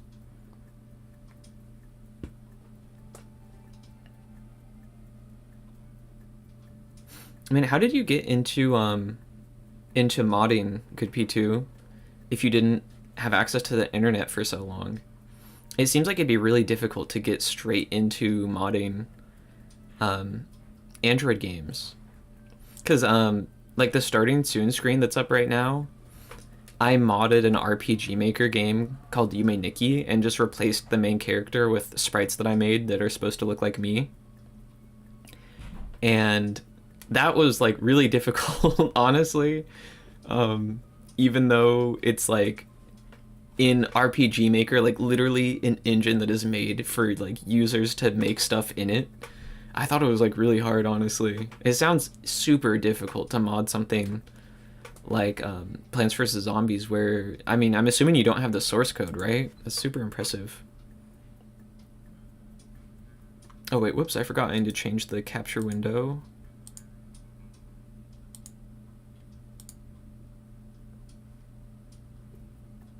And let me remove the cropping.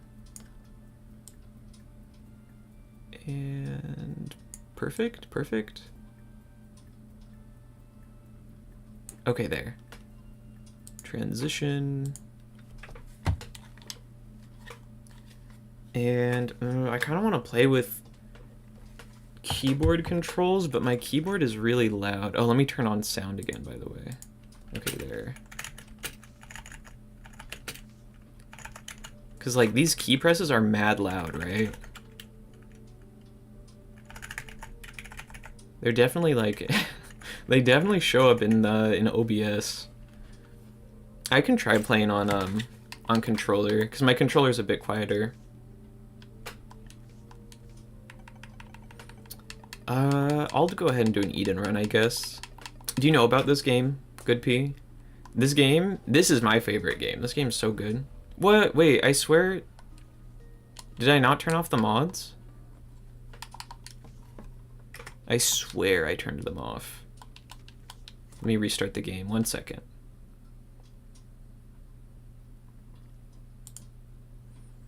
You found PVZ1 randomly on the home PC and loved the game and basically searched up on the internet for it? That's so cool. That's crazy. Modding seems so hard.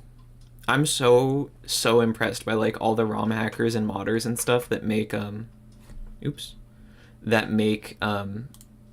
such big content updates like Eclipse and Pokemon Emerald Rogue and stuff.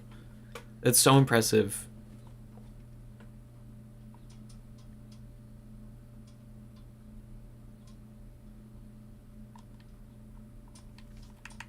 Okay, are the mods off this time? No? What? It's like, it's not letting me turn them off? Whatever. I'll just do a modded run, I guess. Mods are kind of finicky in this game, which is a bummer, but whatever.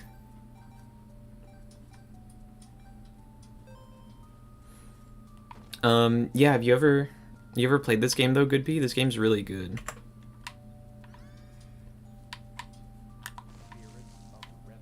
If you've never played it, it's probably gonna look like a lot's going on. This game is kind of complicated if you want to like be really good at it, which I'm all about. I love min-maxing in this game. I love learning how to apply like everything, all the tools and stuff you have to their greatest potential. It's really exciting for me.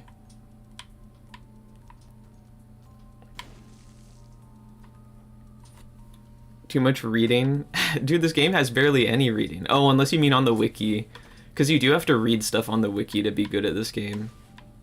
What? That was awesome. You found the secret room for me. Yeah, I know some people like to watch Isaac. I watched so much Northern Lion Isaac Let's Play episodes when he, was still uploading them. I've seen probably at least like 1,000 of them, which is crazy.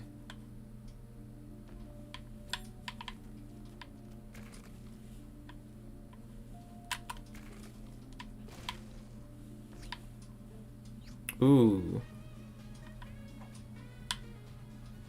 Um. Ethan, the Pandora's box is keys and bombs on floor 1, right? And next floor it's soul hearts? Is this true? Does external item description say? Do I have to hold like control or something? Shit, I don't know what button is drop and which one is item. I don't want to use it on accident. I think this floor it's keys, so I'm gonna skip. Because I don't have enough hearts. I think? Okay, yeah. I think so too. Oh, sweet. I got keys though, so I can open this now.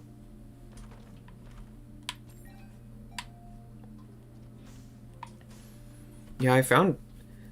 The way that I found Isaac was literally just like on the Steam Explorer page or something one day when I was a kid. I was like, this game looks cool. And then I put the Flash Isaac on my wishlist and became so obsessed with it.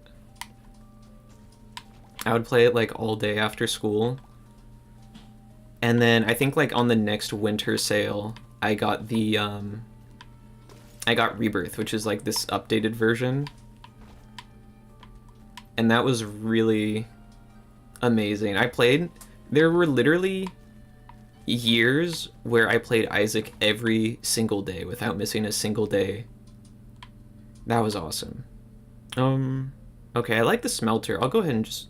No, it was Soul Hearts on the first floor. Poop. Okay. I should have used it and gotten Conjoined Twin, but whatever.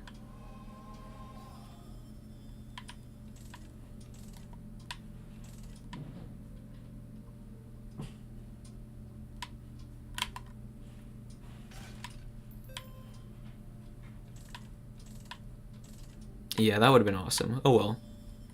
Okay, that's some pretty good stuff. That was a really good shop. How did I even get so much money on the first floor? I guess from the golden chests, and there were some other fool's gold as well.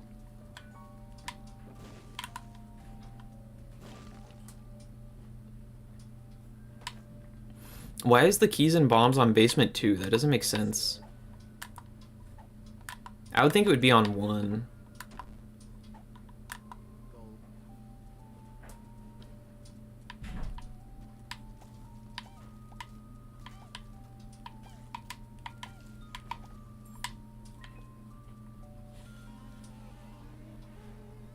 Oh, sorry, I just noticed that Pixel King left a comment. Appreciate you checking out my review way back when. Your critique was amazing though, and I watched all of it. Thank you so much. Yeah, I know, I really appreciate that. I know that everyone says, like, after they get big on YouTube, they're like, I did not expect to get so many viewers, but, it's not that I didn't expect to get so many viewers, but it just happened a lot faster than I thought it would for me, which, like, I mean, mainly because I don't upload, almost ever. But, yeah, no, I really appreciate everyone watching my videos, especially the Isaac one, because that one I put so much work into. I was not paying attention. Whoops. I should go back and buy that Soul Heart in the shop if it's still there. But yeah, no, the Isaac video. Thanks for watching that. That was so difficult to make. I had never edited a video before. That was the first video I ever edited in any way. And I think considering that, it turned out pretty good. No Soul Heart. Maybe I can get one to show up. What does this do? Doubles active charge rate, drains 1 charge every 15 seconds. Isaac Lee's acid creep. I think I'll pass. Yeah, it was really hard to work on it because there are gulp pills in rotation, though I think I'll switch my active. It was really hard to work on, like, to get it done because I was a full-time student at the time, and I also was dealing with like a physical illness that I developed that had been going on for years, and I've been trying to manage it. doing, like, working on that huge video was so difficult to do in between. Because, like, even just doing school was really hard. There were days where, like, literally it would be painful just to, like, be sitting in my computer chair, and I would have to do that to, like, do my homework and stuff. But yeah, somehow I found the time to do all that Isaac stuff and remained motivated. That's the part that I'm, like, just really glad I didn't give up. Because I'm really glad that I finished that video. They're well made. Thank you so much. I think my videos kind of suck a little bit. I think the Isaac one is probably the best one, but it also has, like, the worst moments. Just because it's so big, it was hard to, you know, keep the level of quality high. But yeah, I think I'm getting better slowly. But I just don't put as much, not nearly as much effort has gone into any of the videos after the Isaac one. You wouldn't have enough patience to make something like that? Man, you had the patience to make PVZ Eclipse, though. What are you talking about? That would be... Eclipse, I imagine, took way, way more time than any of my YouTube videos.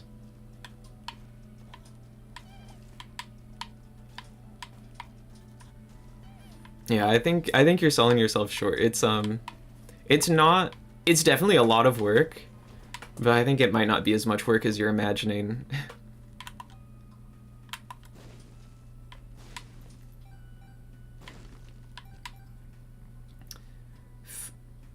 Face it was your first time editing too. Kind of insane, debuting with a 3-hour pro. I can't read that. This stupid, like, heart thing is covering the chat. 3-hour. I'm gonna assume that says premiere. I can't tell. Oh, project. No, it probably says project. Yeah. Yeah. I mean, it is really long. That's definitely not wrong. I could have split it up into... Ooh. Man, I wish I could bring both of these with me.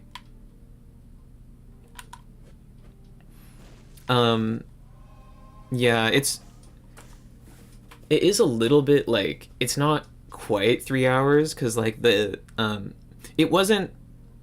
The first 2 hours were a lot more work than the third, I guess, is what I'm trying to say. Yeah. Because the first 2 hours are heavily edited, and then the interview, which is 1 hour, was much easier. I didn't edit it as much as I should have, probably. I probably should have cut out a little bit more of, like, the time in between questions where, like, there's just, like, you know, a couple seconds of silence and stuff, but yeah, the the edited parts took a lot of time and effort.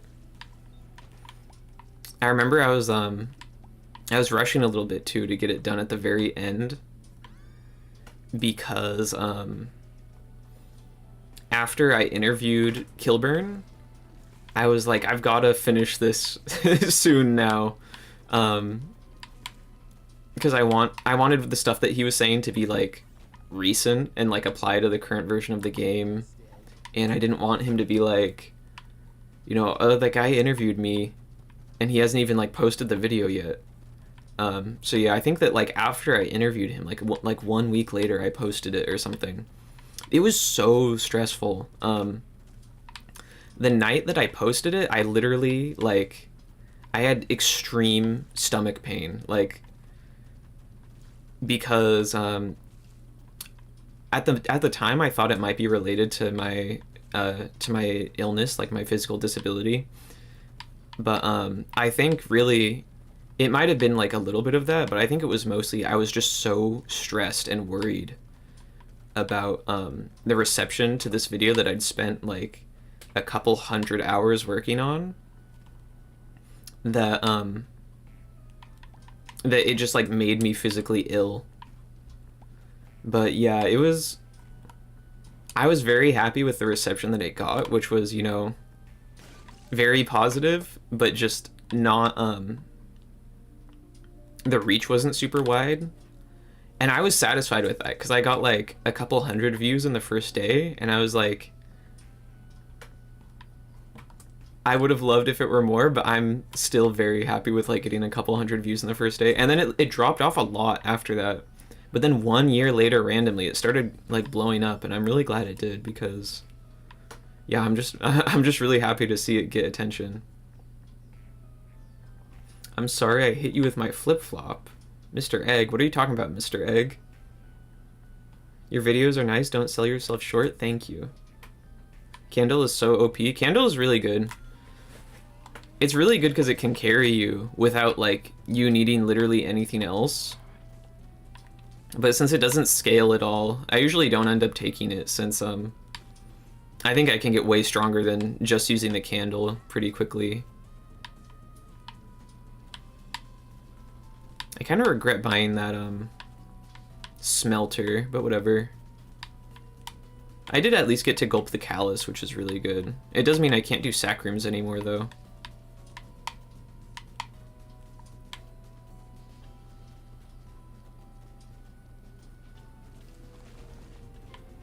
Okay, Devil Room. I already went inside one, so I might as well. Cambion Conception would be good. I think I would take it if it weren't for meat. Potato peeler. I should use this right now too. Getting the first cube of meat is really good. Ooh, wait, where did I get that soul heart? Oh, from the Binky. So true, so true. All right, let me turn that into a real heart. And let's go on now. It's a really bad Devil Room, holy cow. Cambion Conception's alright. The other stuff, I don't even remember what the other ones were. They were probably pretty bad if I don't remember though. I'm not like a Devil Room guy anymore though. I always go Angel Rooms now. I would have not even walked into it if that red chest didn't teleport me into it. Into the one on the first floor, I mean. Yeah, I'll go ahead and do this room. That's a modded trinket. I think it makes more of a certain kind of card appear. I don't care about that. Wiggle Worm is better. Oh yeah, you might notice that like some enemies behave a little different. That's because of a mod I have on. I was gonna turn off the mods, but like you saw probably, it like would not let me turn off mods for some reason. I'll figure that out later. I've been thinking recently that I play Isaac infrequently enough that I think I could just like turn off almost all the mods now. Because when I played Isaac all the time, like every day, I loved mods because it kept the game like way more fresh because I could just like add new stuff to keep things less dull. Because I've played Isaac a lot. Because I mentioned that like there were years, like literal years, where I didn't not play Isaac a single day in that year. And I would play it for like a long time all of those days, like 2 hours. Back then I loved mods, but yeah, I don't play it that much anymore. Not at all because I don't like it anymore, but just because I'm ready to give other games a chance now. You know, after 3,000 hours, I'm like, I think I'm ready to like start a new roguelike maybe. No roguelike is, I don't think that there will ever be another roguelike like Isaac though. Maybe Isaac 2, because that is something that's going to happen eventually according to Edmund Macmillan, but I honestly doubt that he'll be able to make it as good as the first one. Is this your favorite game of all time? Yes. You should make a mod for it? Oh, I've thought about doing that. I really should, honestly. I'm just like I'm so intimidated by modding. It looks really hard. And like that Yume, the Yume Nikki mod for my away screen, it was really hard, but also part of the reason why that was really hard, Yume Nikki is, well, one, it's made in RPG Maker 2000, which is super old, so it was really difficult just to get that environment set up. And it was especially difficult because Yume Nikki is Japanese and it was made in the Japanese RPG Maker, so like I had to get a Japanese version of RPG Maker or like change my system locale to Japanese.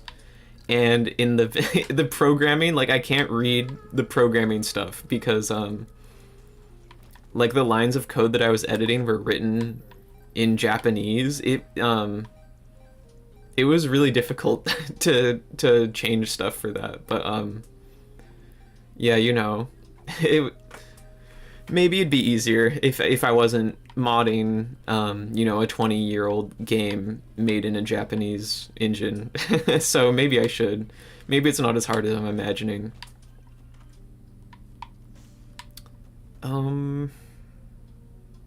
Golden.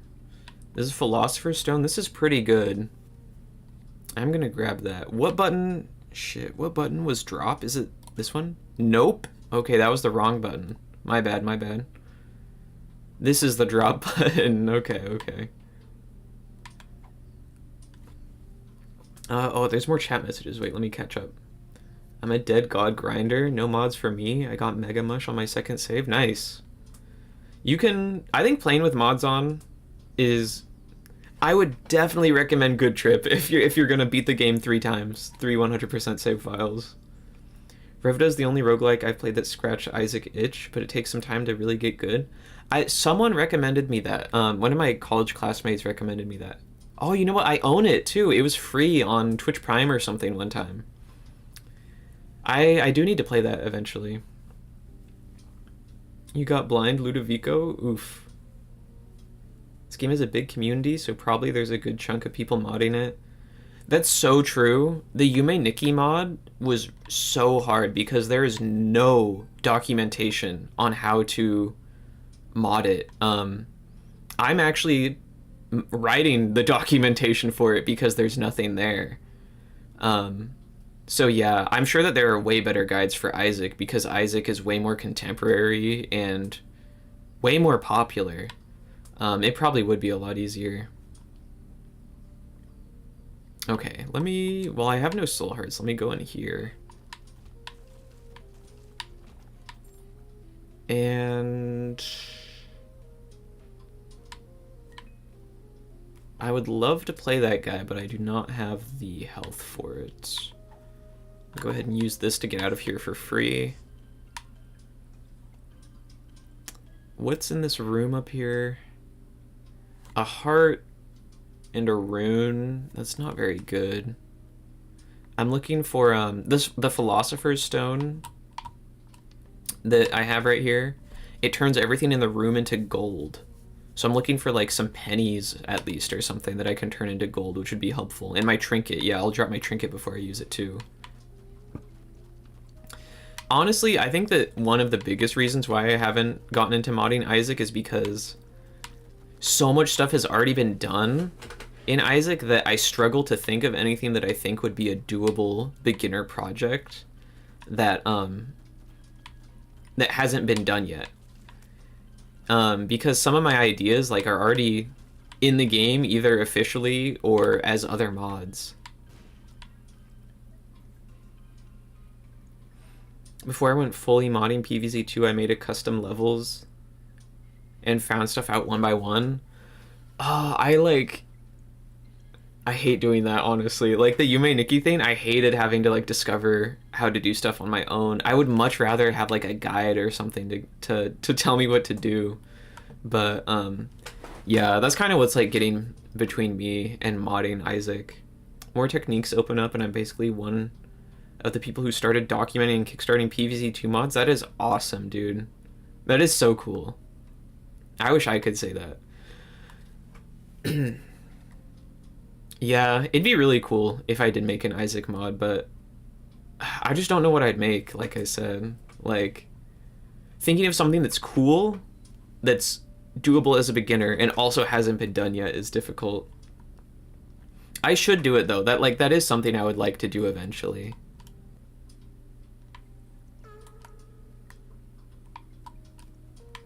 I guess I might not get the Philosopher's Stone if I can't even get like any pennies on the floor.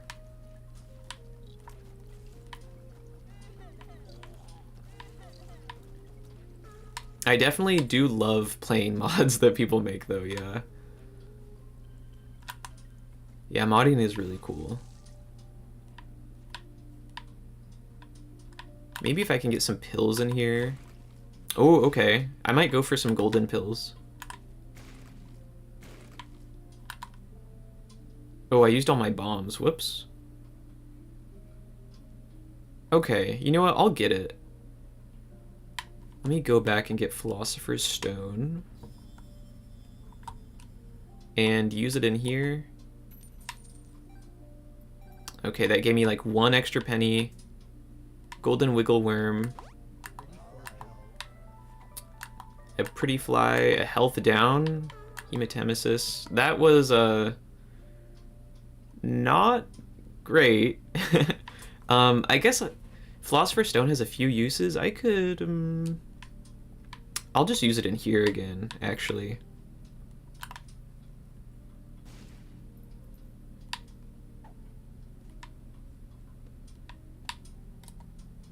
Yeah, okay, I think that was better. And I can only use it one more time before it breaks forever. I should have bought the Soul Heart before it turned into gold. I think that I'll just get rid of it now.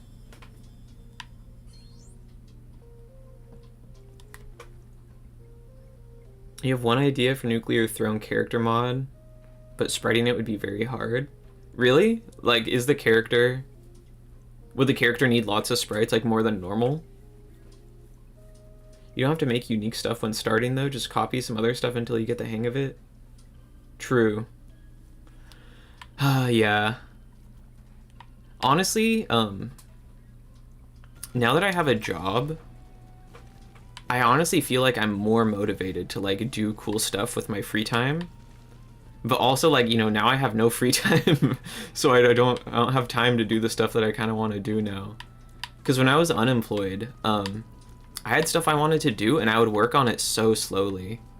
Like, I've been working on a Pokemon video, which is, like, kind of a similar scope to my Isaac video. And I just, like, am not finding... I did not have the drive to work on it when I had a ton of free time, and now I don't have the free time to work on it very much, so... It's a bit of a problem. I don't know jack about coding, but I learned how to make custom sigils for IMF Inscription multiplayer fan game. Oh, that's cool. I didn't know that there was a multiplayer fan game. That sounds really cool. I should look that up. Like, I learned JSON and some basic GD script because of it. That's awesome. Yeah, learning, that's kind of how I felt about, like, the RPG Maker thing for the Yume Nikki, like, minor edits that I did. Where it's like, I don't understand how this works, but I'm learning how to, like, how to change a few things in it. It feels very different from coding in a language that I actually know, because, like, I know a decent amount of Python, and a little bit of, like, you know, like, C++ and Java. Ooh, if there was another battery, that would have been a great room to use Philosopher's Stone, and I think that it's too late for that, though. But, yeah, it feels so different coding in something like that where I know what I'm doing, and I can do stuff on a lower level than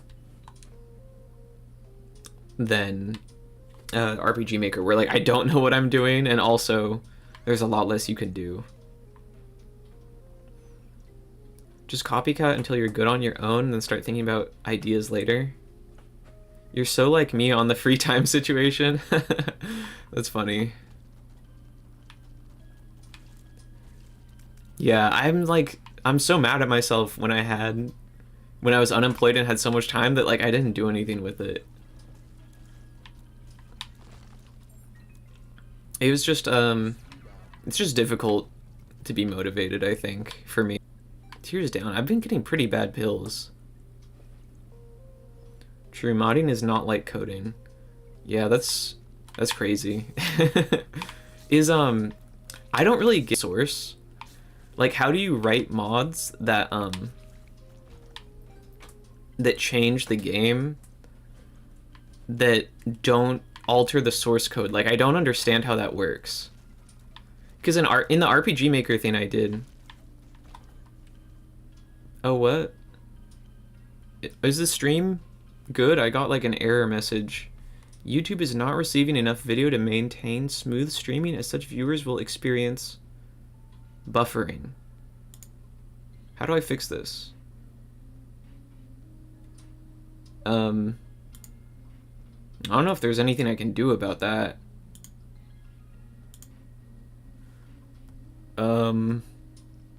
Womp womp. Yeah, okay. Like, oh well, I guess. Can you guys still hear me? Hopefully. Yeah, let me put a message in chat just to make sure.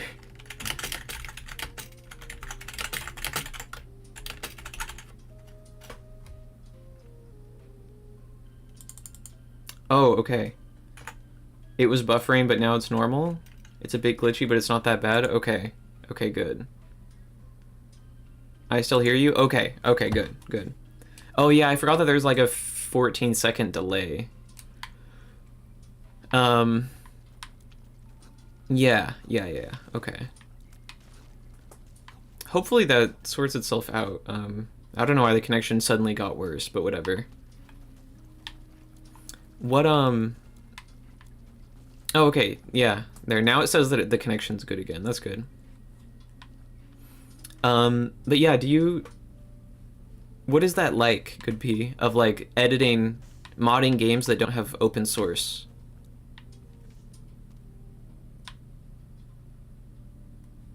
Because I'm very curious about that.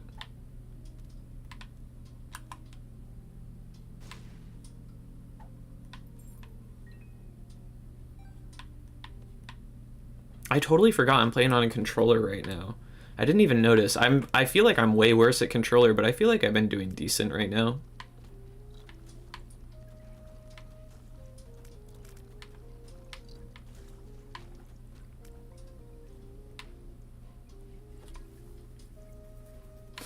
And I kind of wish I didn't smelt that callus though, because I do want to play these sack rooms. There was a really good chance on the last floor with all those red hearts, but yeah, it didn't work.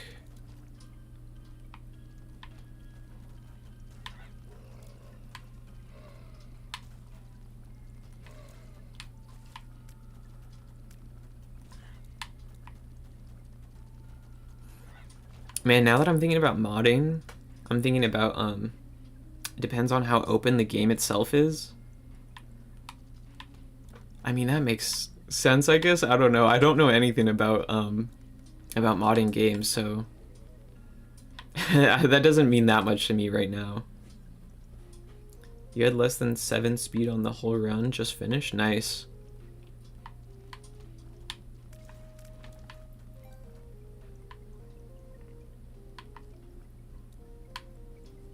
What was I just gonna say? Oh yeah, talking about mods. There's a lot of Chinese PvZ mods that I've been seeing like online that I want to play, but I'm like so scared to download them because obviously you download them off of like Chinese websites and it's like I don't know. I feel like it's sketch. I don't know if they're legit. I don't want to download a virus, so like I haven't gotten any yet, but I saw one that it looked so cool on Twitter where it was like you would plant plants on top of other plants and they would fuse. So there was like Hypno Fume Shroom or like Doom Fume Shroom or Scaredy Fume Shroom. Like the clip was really short, but it looked so cool. I was so impressed. It looked really good.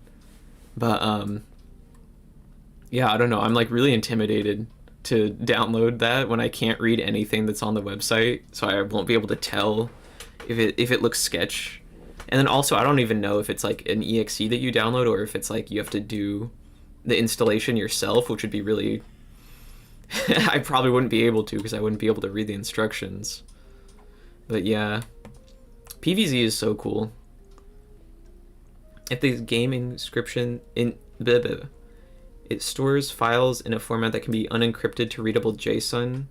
I noticed that, yeah. I noticed that it was in JSON because I opened it before one time And I was like, oh, I kind of recognize this because my senior project used JSON, and I didn't code the JSON bits. I just did Python, but it was familiar, which was cool. It was a PVZ1 mod. It was I don't know the name. The name was probably in Chinese, so I probably wouldn't even know what it was.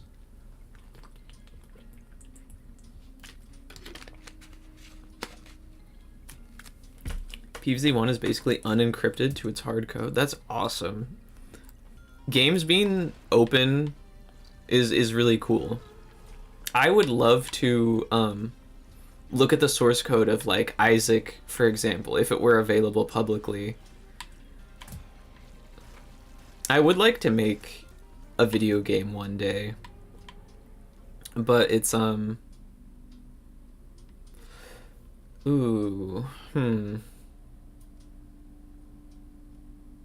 this is kind of tempting. Heartbreak is really good. I would like to make a video game one day, but yeah, no, especially right now. I'm kind of like, I don't have the time for that. That's a bummer he didn't give me anything. Okay, I guess... Oh, I'm like kind of too low on health not to take this now. I was hoping I'd get a heart from Fanny Pack so I could play that guy more. Okay, please tell me that the hearts... that he's still gonna be there, though. Oh, wait, I should totally go do the trap room now. CEO of YouTube just died?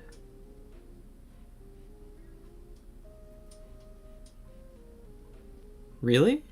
Not Susan, right? She's not the CEO anymore. But the new one? I don't even know what the new CEO's name was. That's kind of crazy, though. Since there's so many talented people in PVZ1 mods, people develop tools to open its source code. That's awesome.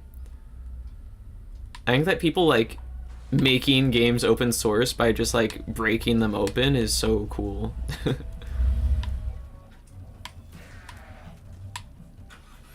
Oh, man, I haven't streamed in a while. My voice is like starting to hurt a little bit, but whatever. Lay sigh, we cringe on. I will definitely finish this run before I stop streaming. And perchance I will do some Emerald Rogue, but probably not at this rate because that game is really... the runs in that game are really long. If I started one, I'm pretty sure I would either not finish it or lose. Oh, Balls of Steel, let's go. Let's go. Okay, if that Devil Room is still there, we're gonna get that guy to pay out. Nope. Okay. I'm honestly not in a good spot in this run. Whoops. It was Susan? Oh, okay, yeah. Why'd she die? Like, what happened to her? Same thing to PVZ2 recently. There's someone out there who can inject their own code into the source now? What? That's awesome.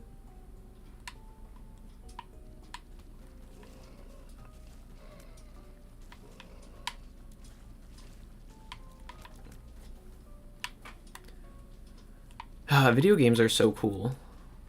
This looks like a, is this gonna destroy all the rocks? No. Oh, it looked like one of those special rooms. Well, I already used one bomb, might as well now. One of those things where it's like you break one rock and then all the other ones break.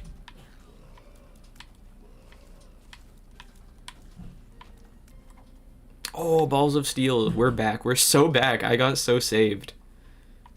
2 Balls of Steel is crazy.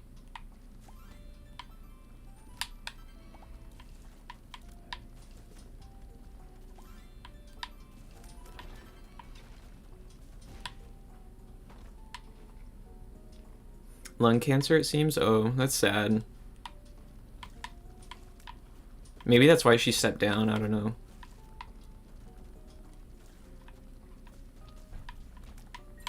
I don't know, like, who even is the new CEO of YouTube, though?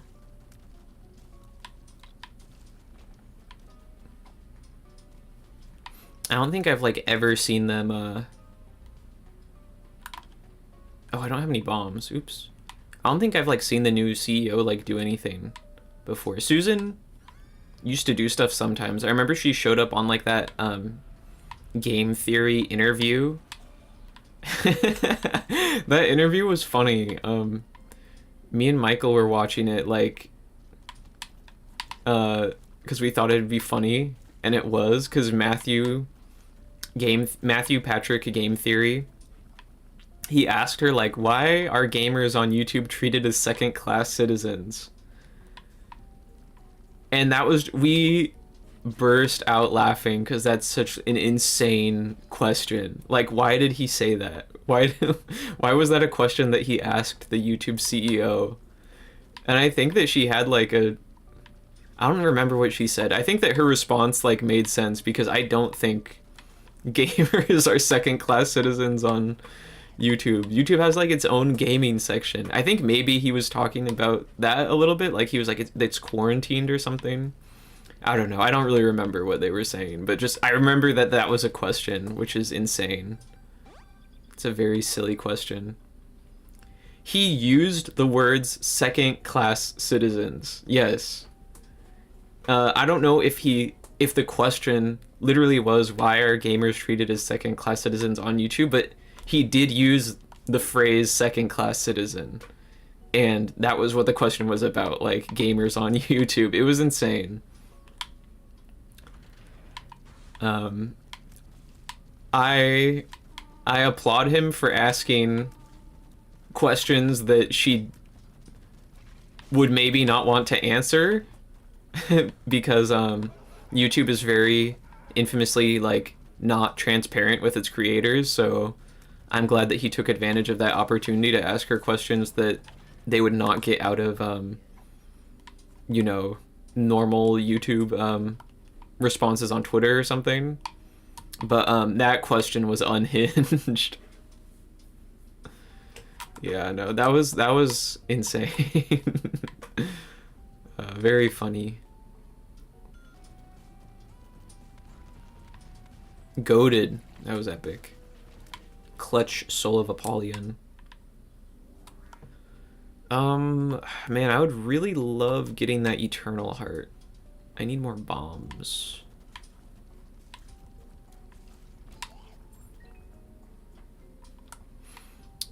No, YouTube is not receiving enough video to maintain smooth streaming, as such viewers will experience buffering. No. Oh well. I guess that'll just go away. I don't know, maybe my mom is like watching something, like streaming Netflix or something, and the bandwidth is down. I don't know.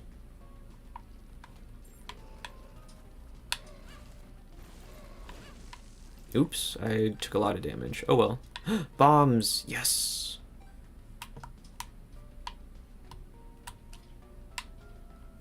Okay, I think with 2 bombs I can get this without losing a soul heart. Yes. Oh, okay. That was really close. It started bouncing back. I had to be quick.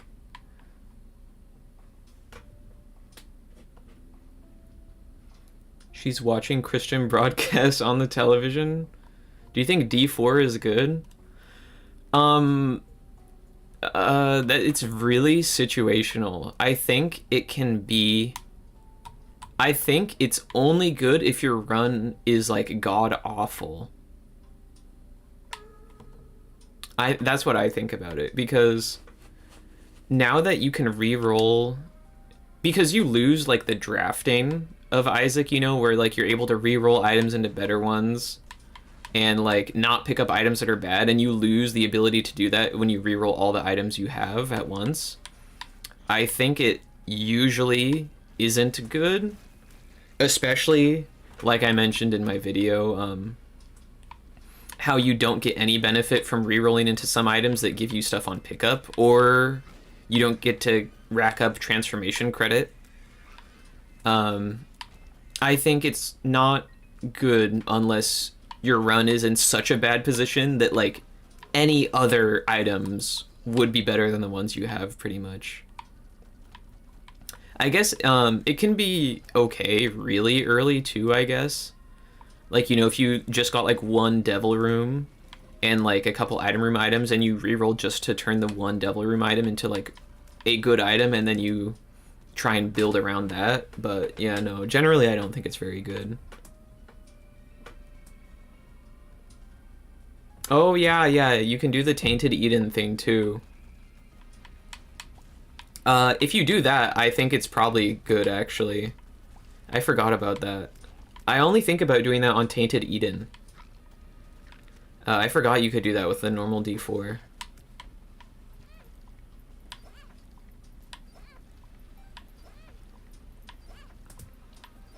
If you don't know what he's talking about, Wiggly, if you spawn a bunch of items, or not spawn them, but if, like, you know, if a bunch of items are on the floor, like say I discovered the shop and the item room and like a planetarium or something, so there's like 4 items in those rooms, and the boss, so there's like 5 items, and then I go into a devil room. If I pick up the items that are already discovered and then reroll, they will all reroll into devil items, because the devil, it's like weird, because you pick up the items after the devil room was the latest room that generated items. It assigns all of them, like it thinks that all of them were picked up in the devil room. And then if you reroll all of them, they'll turn into devil room items, which is like really really strong and like almost definitely unintentional. I don't really do that because it feels like cheese. I would probably do it though if like the D4 showed up, but I don't really do that on Tainted Eden because I think that that would make him too easy, I fear. Number 10, Wheel of Fortune. Oh, you know about it? Yeah, yeah, okay.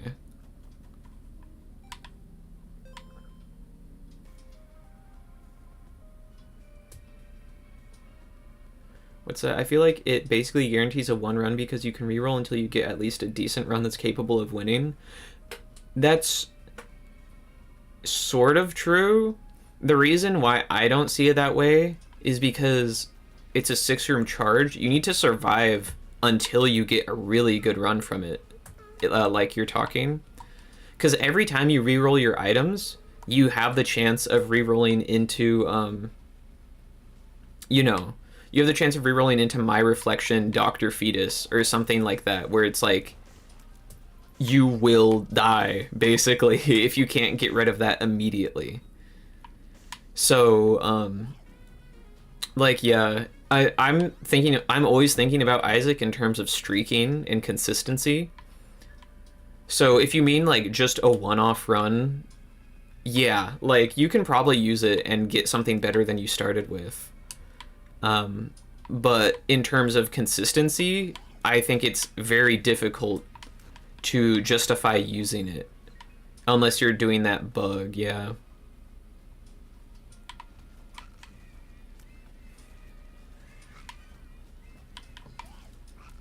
Cause yeah, just when you're streaking, you want to reduce, you know, eliminate anything that has the possibility. Oh, I didn't realize this was Mom. Whatever, that's fine.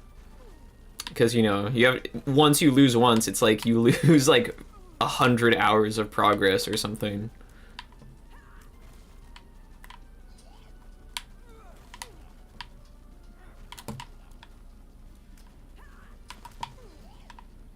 Thanks for coming to the stream, by the way, Wiggly. I appreciate it. Like, I know that some people avoid picking up Eden's Blessing because it doubles the chance of your starting item being, you know, Isaac's Heart or TM Trainer. I think that that's not the popular thing to do anymore, though. I think that now people try and get as many Eden's blessings as possible. I tested this on the womb floor yesterday, and I was struggling to find a terrible run like you're describing. If you're really concerned about that, you can always use it next to a battery.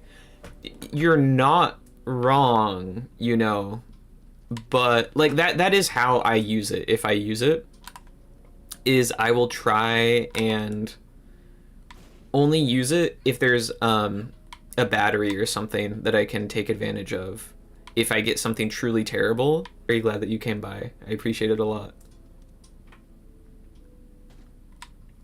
2 more flies. Oh, I guess only 1 more. Yeah. This run is pretty good now. It looks crazy now, but these clots are not going to survive forever. Okay, and I have enough hearts to do that. Awesome. I can definitely get rid of potato peeler now. I might use it once more just to be at permanent Polaroid health, but yeah, I'm not anticipating getting any more health upgrades, so I can get rid of it now. I think it's insanely good for consistency because it's insanely good on bad runs. I mean, you know, it's... I think that makes sense. I disagree, though. Because, say D4 was in the first item room, you know? It doesn't do anything until you get more items, so you gotta get more items. And you always need to be, like, aware of the opportunity cost of even holding it, because the D4 doesn't do anything on its own. And you don't want to hold it forever, because you want to get items that are so good you don't want to reroll out of them. But you don't know if that's ever going to happen.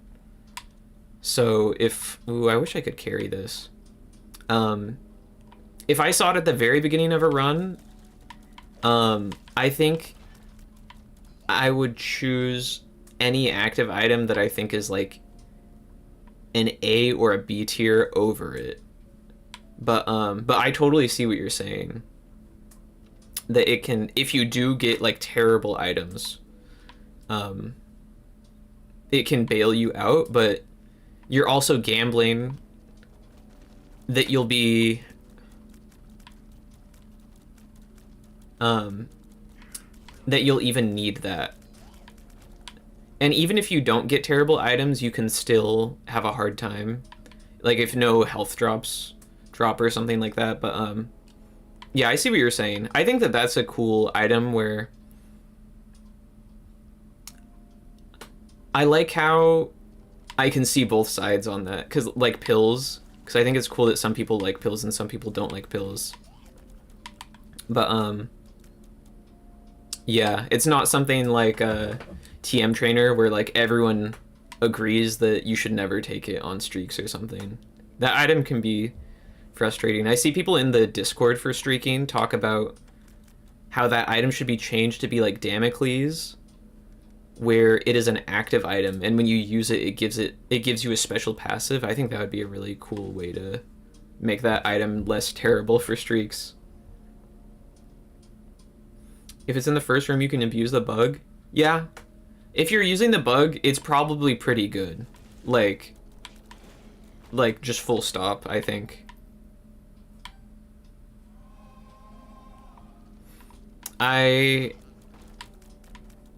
Yeah, I don't know. I think I didn't know about that when I was making the video, the Isaac video that I made. If I did, I probably would have talked about it a little bit differently and been like, I don't know. I think it is now, like as in the way that the video is right now. Because yeah, if you're using that, it definitely isn't, it's so weighted to being something good. Because you just have to get the first devil room and then you can pick up like 5 devil room items. Maybe not 5, but like a lot of them for basically free. Buppy?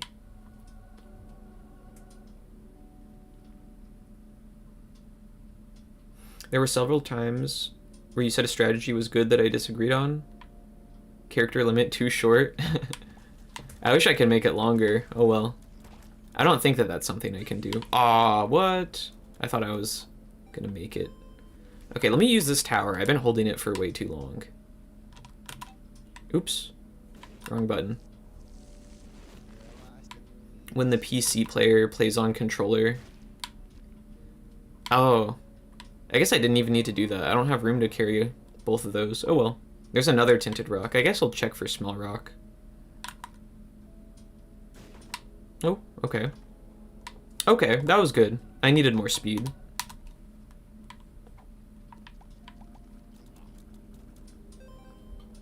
Yeah, I agree though that like having disagreements in what is meta is cool. I like that a lot.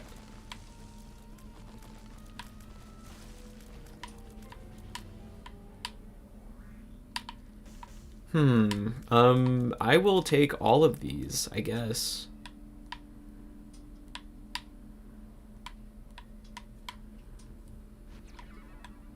Epic.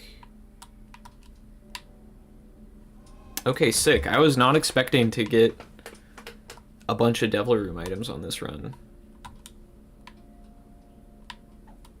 And Red Room might be here. No, it can't be here. There's a Tinted Rock, though. Red Room... It might be here, right?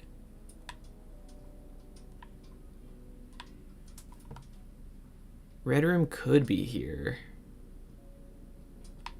Oh, wait, what about here? What about here? Yes, okay, I'm gonna check here. I think that this is the room with the highest chance. Did not get it. Oh, well.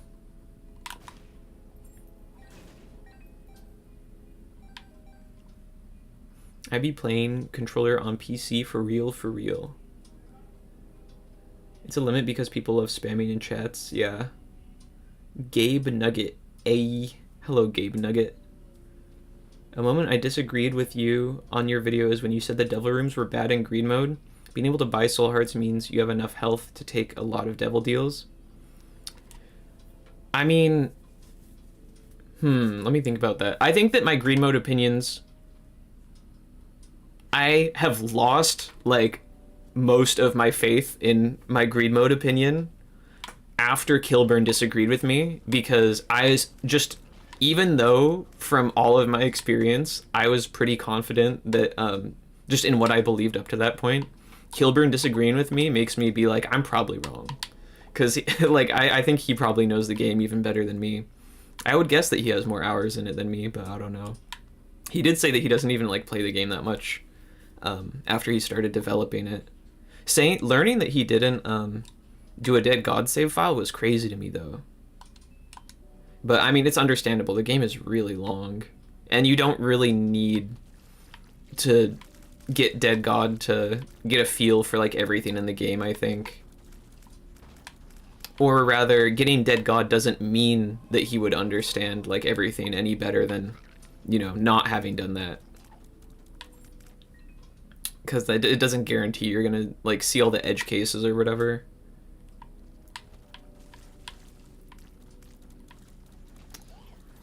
Buying 3 soul hearts takes 15 cents, which is like buying a devil room item.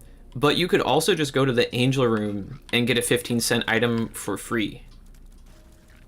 And spend the 15 cents that you would have spent on the devil room item to get, like, another good item from the item room. Or, sorry, from the shop. I'm honestly, like, I'm not that pressed about it right now, because I have not played greed mode in so long that, yeah, I don't know. I get way less passionate about opinions when I haven't experienced the game, like, that I'm talking about in a long time, which I haven't done greed mode in a long time. Wait, can this? Yo, that's awesome. It gave me 2 temporary heart containers, but I just turned them into meat boys. That's swag.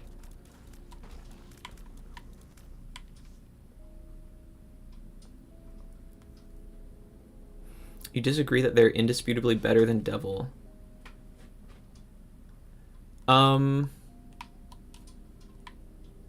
I mean, maybe. Like I said, if you asked me this 2 years ago, I might have been like, no, I think that's not true. But now I'm like, maybe. I don't know.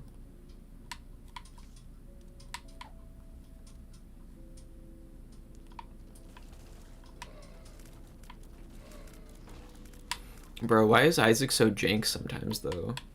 You weren't here at the beginning of the Isaac segment, I don't think, Wiggly, but I tried turning off mods like 3 times. Like, I turned off the mods, then closed the game, then reopened the game, and then the mods were back on. It was rather...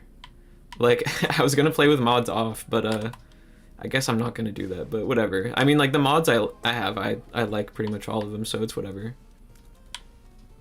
Can I get more HP from this guy? Oh, the key bum. Yeah, I should play the key bum too. I've been saying seeing you play Isaac a lot, Wiggly. I would have thought that you would have like kind of stopped after you got Dead God. Are you still having a lot of fun? Because that's great. Isaac's a really good game.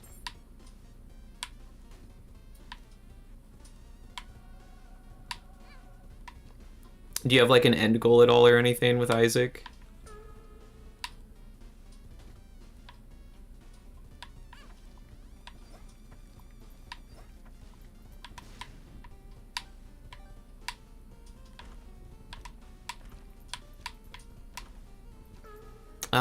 I could min-max this, but I think I don't care. I don't care about like the 1 in 20 chance of getting the blood bag for another Meat Boy.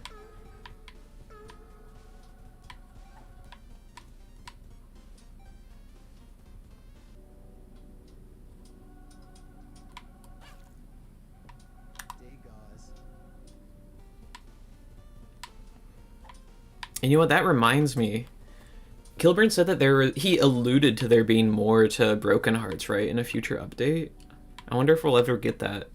There is the multiplayer update that's going to come out eventually. It'd be cool if they added item 666 in that update, because I know that that's something that they wanted to do.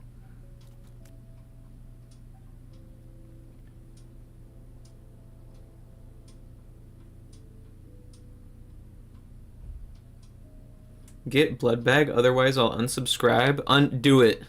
I don't care about blood bag.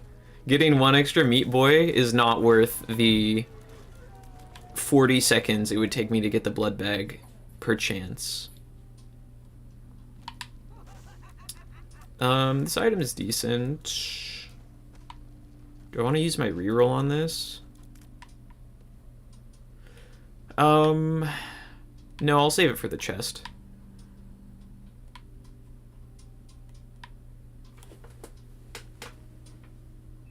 Satan Head, so true. They need to add Satan Head as item 666.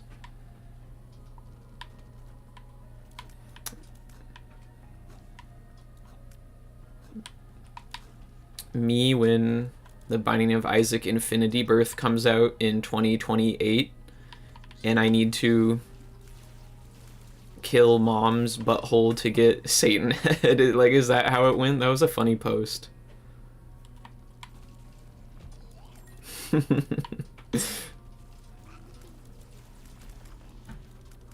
Oh, that's a really good trinket. Tears is better though. I don't care. IDC. Dude, I still have... Yeah, I still have some clots alive. I'm impressed. I got them way back on like Depths 2 or something. I'll leave behind Alges. I'll get Soul of Eve to kill Isaac slightly faster. Man, how do streamers do it? It's honestly really hard to read chat messages and play the game. The biggest feature that I feel like isn't fleshed out nearly as much as I'd like are red rooms. I love being able to explore beyond the floor and I feel like I never get to do it. What do you mean by that? Do you think that like the red key is cool and you're just saying it's underutilized? Because, yeah, there aren't very many things that use red rooms. I think that red key... I like how almost nothing uses red rooms, because I think it made red key really cool. But, yeah, no, I can totally see being, like... They made this mechanic, and they, like, barely use it. They should have used it more. Let me go back for the Alges. If I get a Delirium Portal, I can go ahead and fight him. Although I might make the classic mistake of being like, whoa, this run is so good, poggers. And then while I'm fighting Delirium, his 1 million bullets kills my clots, and then I have like half the damage. I don't think that's going to happen, though. I think most of the DPS is just coming from Loki's horns and stuff.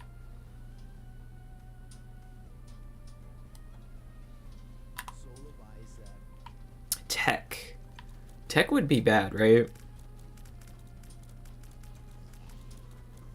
It does give me like the auto fire though, I think. I'll get the tears up. Both of these suck. I'll get that one. Oh, you know what? No, actually, Strange Attractor is probably going to be good, right? Because there's so many tears, it's going to pull all the enemies away from me. Yeah, we ball. Strange Attractor isn't bad anymore, really. It used to be really bad, but I think it's like... I would hesitate to call it good now, but I think it's not bad anymore.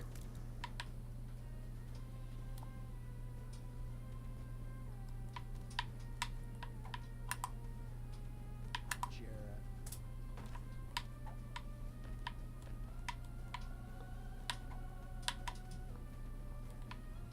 I never find red keys, can't get cracked keys, can't find Soul of Cain, don't find that one trinket. You always pick it up because it's fun. I definitely wouldn't do that before Repentance. In Repentance, I think it's like neutral enough that yeah, that makes sense. It is fun. It's a cool... I was thinking about this earlier. I think Isaac does a really good job of avoiding doing like this, I don't know if there's a name for this trope, but it's like item that like instant kills this one enemy or something. Because I was thinking about Munchkin, the card game, like the tabletop card game. And I've only played one game of it, but it was like there's an enemy that's like a little bit strong, and there's this one card that's like instantly kills this one enemy. And I happened to get them both at the same time. But I hate it when that's in video games. And Isaac, it does that sometimes.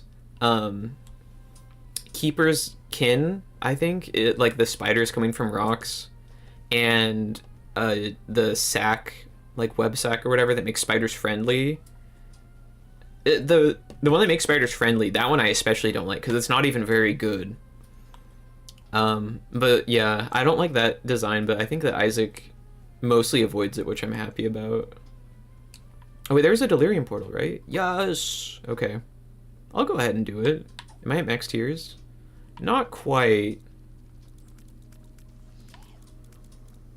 I'll keep this. I don't have any luck items, right?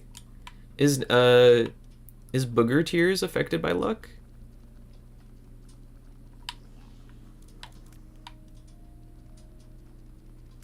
I like cannot see. I'll just keep this. I'm probably gonna lose Perfection in the Delirium fight if I take it with me. Lock and key design? That makes sense, yeah. Munchkin? Okay, wait. Wiggly, have you played... have you played Four Souls? Because I only played one game of Munchkin, and the whole time I was playing Munchkin, I was like, this game is Four Souls, but way worse. Like, I never need to play Munchkin ever again, because Four Souls is just way better. Yes, exactly. I was gonna get to that. I like it when in Isaac, because what they do much more is like the Strange Attractor. This item has a funky effect, but if you get this item plus, you know, Ludovico technique, it's really good. And it's not that, it kind of has like a lock and key design, but not really, because even if you don't find the lock or whatever, it still changes how things work and has like its own ramifications, which I think is really cool. Isaac ends up doing that a lot more than you know, like this one thing interacts with this one other thing and that's it. That's why I hate what's it called, Skipping Stone. I hate that because it does basically nothing other than interact with two other items, being like Ipecac and Creep Tears and Tammy's head, or no, Tammy's Cricket's body. Yeah.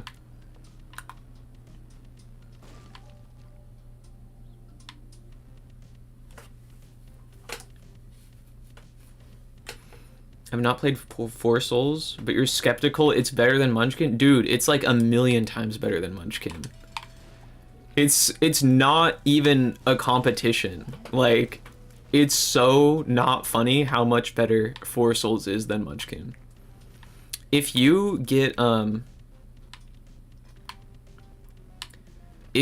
Tabletop Sim, we can play it and I can show you. And I could be a little bit wrong because I have only played like one game of Munchkin, but to me it really just felt like Munchkin but way better.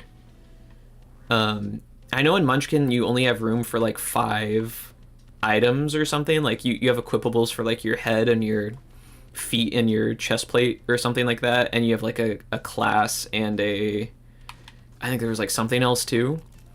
Four Souls is kind of like that, except it's way more open, where there's no limit on the number of items you can get, and everything has way more applications. It felt like it had like the same kind of identity, but just in a way that I thought was way better. Oh, you have Tabletop Sim? Okay, yeah, no, we should play that. I'm very inexperienced with tabletop games in general, honestly. Four Souls is the only one I have like double-digit hours in, other than the basic shit that I played as like a baby, like Monopoly and stuff.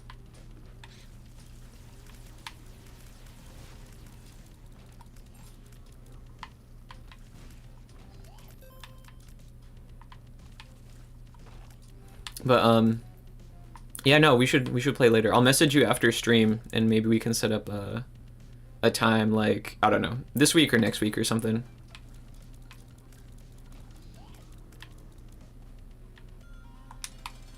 Oh, this is cool.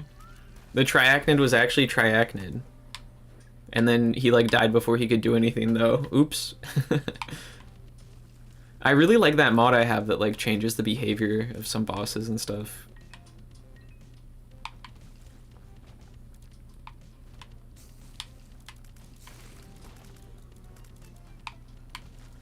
This was a cool run. I always love getting Wiggle Worm and like, oh, fuck, what's it called? My Isaac muscles are atrophying. Maw of the Void, I think that's what it's called. Yeah, I'm pretty sure. I like those two. How it makes like a star, like a 7-pointed star, 6-pointed, 6-pointed. Yeah, looks cool.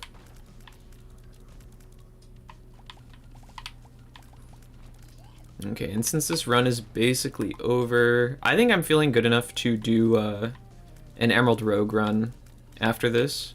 I will almost certainly not finish it, or will simply die, but that's fine. I can play just for fun for a little while.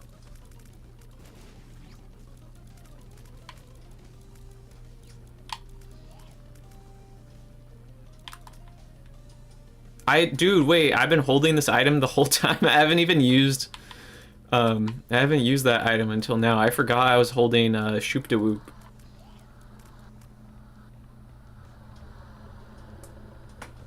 You're looking for salvation, that's funny. Have you tried Root? Sorry, I forgot to reply to that message. I have not played Root, I don't know what that is.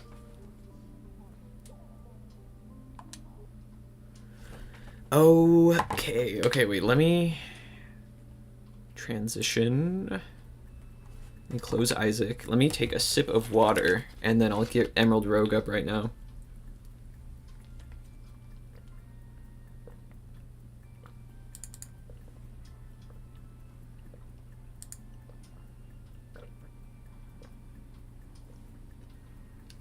Oh, I was thirsty. My throat is definitely going to be all fucked up tomorrow. You can kind of hear it right now. How do I load... Where is it? Recent. There we go.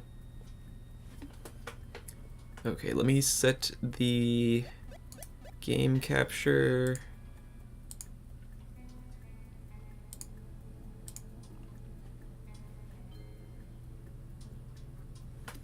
Okay, and then there's some black bars. Let me crop that really quick, and then this will be up in a second.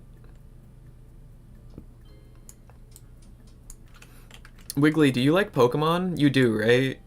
I feel like you like mentioned something one time. Wait, no. Did we talk about it before? I feel like we did. This game is so good. This is one of the best Pokemon games ever. Discord epic. Yeah, this overlay is for Twitch. I don't even know like how to set up bots in YouTube. This is the first YouTube stream I've ever done. Here, if you want an invite, I can post it right now. Let me grab it really quick. Invite.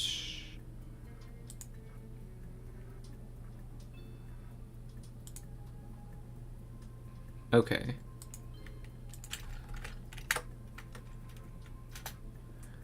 There is the Discord link if you would like to join. I'm thirsty. Okay. Okay, yeah, let me put this shit on the screen so you can actually see.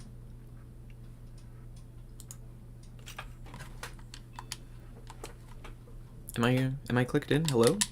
Oh, right, I need to open Joy to Key.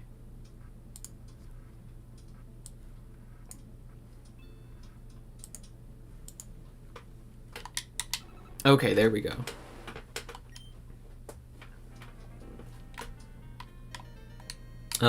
Yeah, this game's awesome. So the short answer, oh wait, I didn't even respond to your message, 1 second.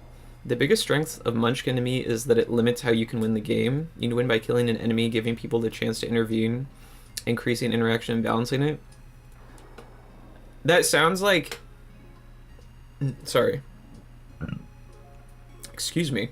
That sounds like it could be a meaningful change from Four Souls that would like make it better in different ways, because yeah, I don't think that like I even finished the one game of Munchkin I was playing. I think we played like a decent amount of it. I don't remember what the rules were really. I remember just at the time being like, this is Four Souls but worse. But yeah, in Four Souls, not so much in games that have more than 2 players, but in games with 2 players, it is easy for one person to just steamroll the other person, and they have like nothing they can do about it.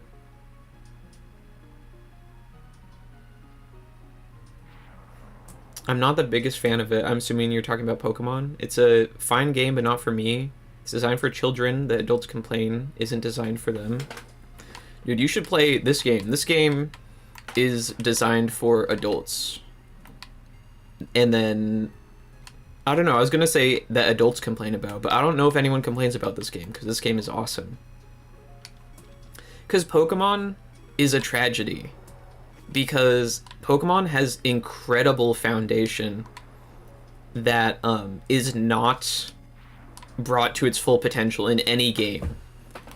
Like, I don't think that there's any official Pokemon game that takes advantage of the amazing foundation, but this game does. I think that Pokemon sounds like an incredibly good game for a roguelike adaptation, and that's exactly what this is.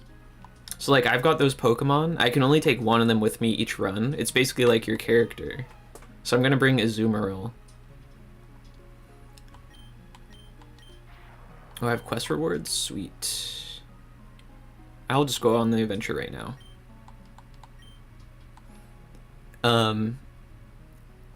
And like, yeah, I don't know. It's basically a roguelike. Like, you'll see. I think it's basically, this is like Pokemon peak. It could use some more story. I think that would be really cool if it had that, but I understand that like as a fan game, the creator probably was more interested in like exploring gameplay ideas than story, which I respect. Munchkin has balancing socially and mechanically. Yeah, I mean like that's the that's how Four Souls is. Like, you know, obviously everyone wants to band together to stop the person who's about to win from winning. Pokemon is one of the few games to make full use of its mechanics simply because it has a competitive mode. Okay, if you're talking about competitive, then absolutely. I wouldn't say full advantage, actually, because there's a lot of stuff that kind of is balls that, like, is competitively unusable. But if that's what you mean, then yeah. I was talking about, like, the campaign, like the single player stuff. The way that they actually encourage you to play. Because there's a pretty big gap from going from playing the single player, which is all single battles, to actually doing competitive, which is requires, like, a skill set that you basically haven't even, like, conceived of by playing these single player. You meant to say RPGs. Okay, that makes way more sense. You've seen this game before? Oh yeah, this game's amazing. I think that this is the end game for, like, single player Pokemon content for people who really like Pokemon.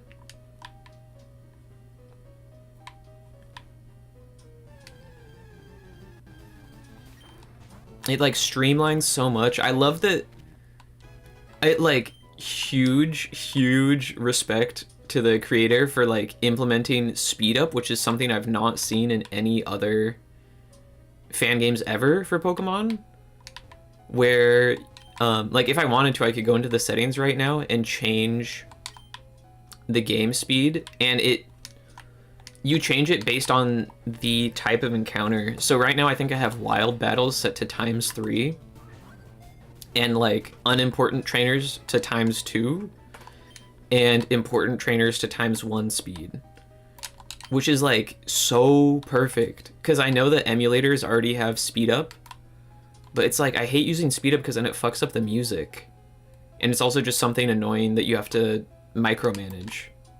But this game, like, implements it perfectly in a way that I hadn't even thought of. Like, it's just so awesome.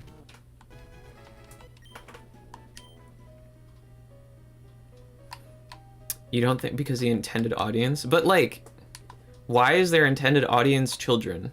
Because adults are really...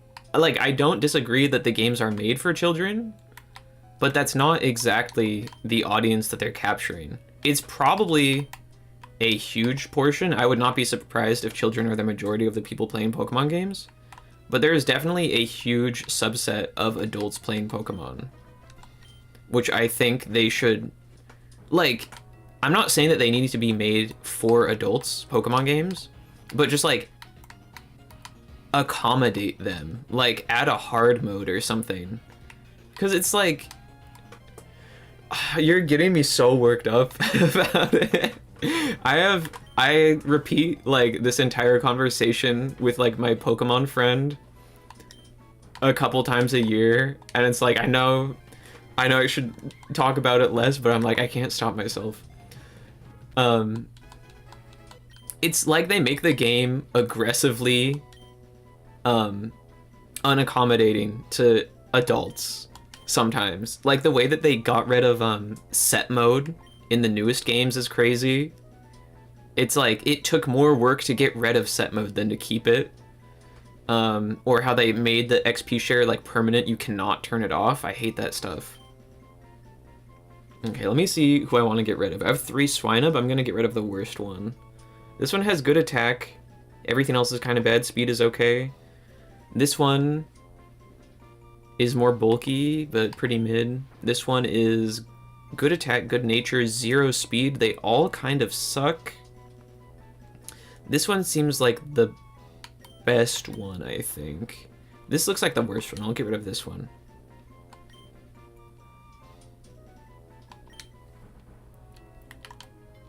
Okay, wait, let me look at what you said.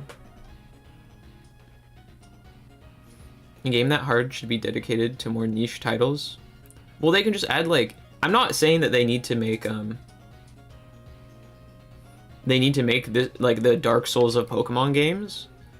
It would just be nice for it to not be a complete cakewalk. Because all the games after Generation 5...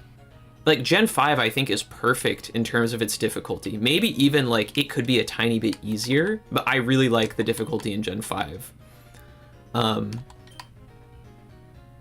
And like obviously kids loved Pokemon back then too. It's not like children hate can to deal with high difficulty. Not even that game is super difficult. It's just you might need to grind if you're not good at the game. Not even that much. I beat the whole game without grinding when I played it last, and I was like very impressed because Generation 3, for example, that game you have to grind to like beat the game, which I really don't like. But yeah, just like add, you know, like a hard mode that adds like more Pokemon to the opposing teams, or like increases their levels, or like gives them held items. I would really like if the opponents had held items. I don't think that it would be like a big the fact that it'd be so easy is what makes me a little bit upset that they don't make any effort to accommodate experienced players. I don't think Mario should try and challenge his difficulty. I mean, like, yeah.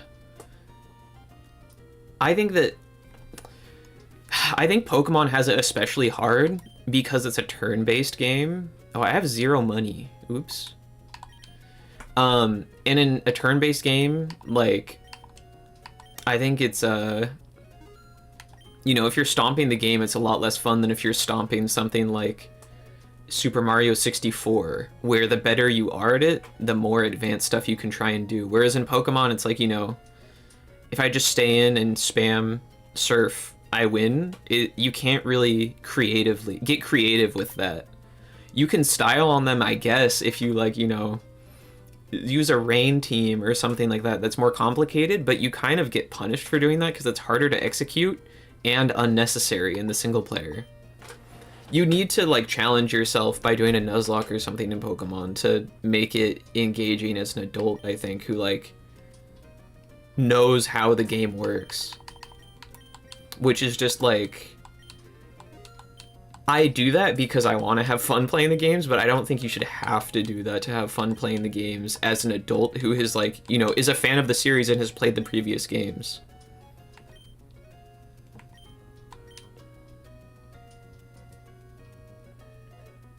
I see the competitive play as the accommodation for skilled players.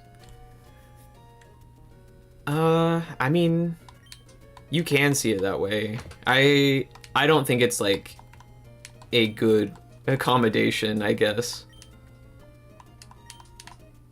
Because not everyone might have access to it. And it also has like a really high barrier to entry where like to prepare a competitive team, it'll take like a dozen hours, and that's just for one team, and they change the rule set every like 2 months.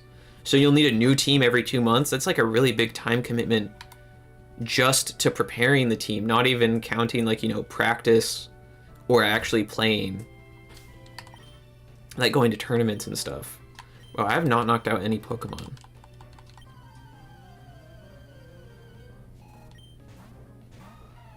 I don't think hard mode would be good because of the way RPGs work. No, hard mode would be great. It's like Gen 5. Black and White 2 has such a good difficulty level. Like, I'm not saying that the games need to be hard. I'm saying I want them to not be easy. Or at least to have like a mode that isn't easy.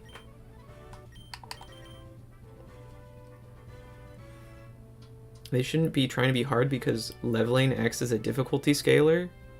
This is the same thing, because we talked about this earlier. I don't like that really, because then that encourages you to not engage with the game. Like, I want to battle the NPC trainers and see what's on their team, but every NPC that I fight makes the game even easier, which I don't want. Like, I want to play the game, but I'm getting a worse experience by playing more of the game, which is not how it should be.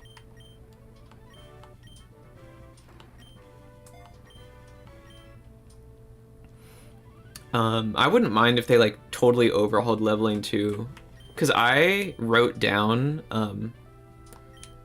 what I thought would be like the perfect Pokemon game one time. Oh, I don't have citrus berries. Oops, I have those on my main save and those are so handy. I wrote that down like years ago, and this game implements some of that stuff.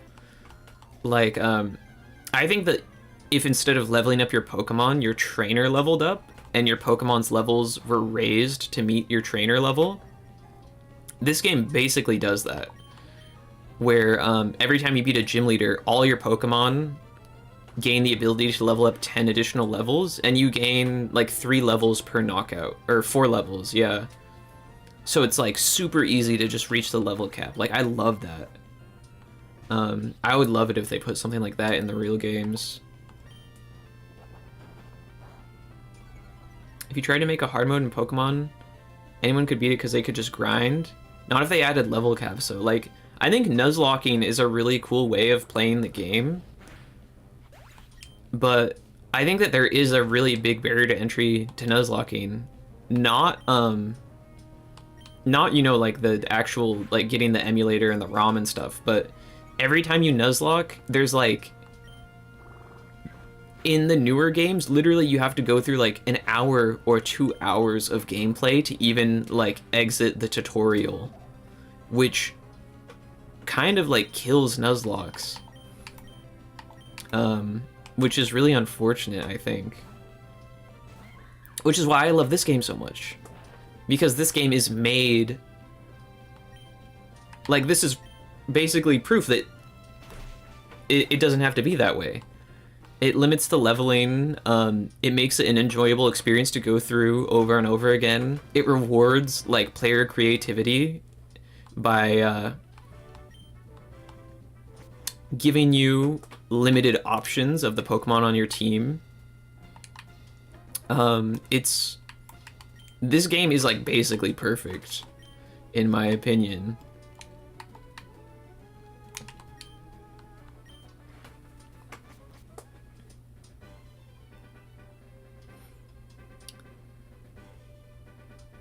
A Pokemon game that would try to be genuinely challenging and would remove leveling altogether, but that's a drastic change. I mean, like, that's basically this game. I think I see what you're saying, though, that, like, the Pokemon Company wouldn't do that. Which, I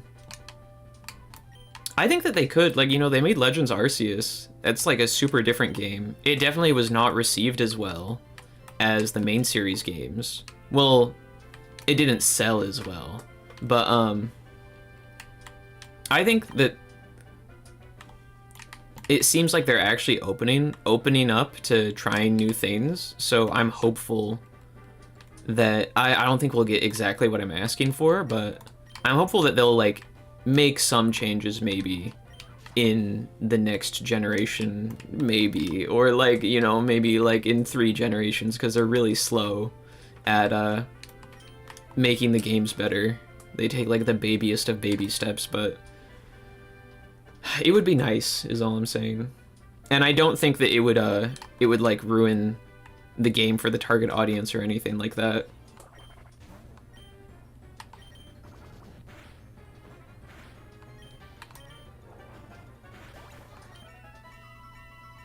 The only challenging context of levels is when it's a limited resource, such as in roguelikes. You need to be a spin-off game or developed by a smaller dev. Yeah, like, it could be a spin-off. I would not... It's not like that makes the game worse. I would not be opposed to that at all.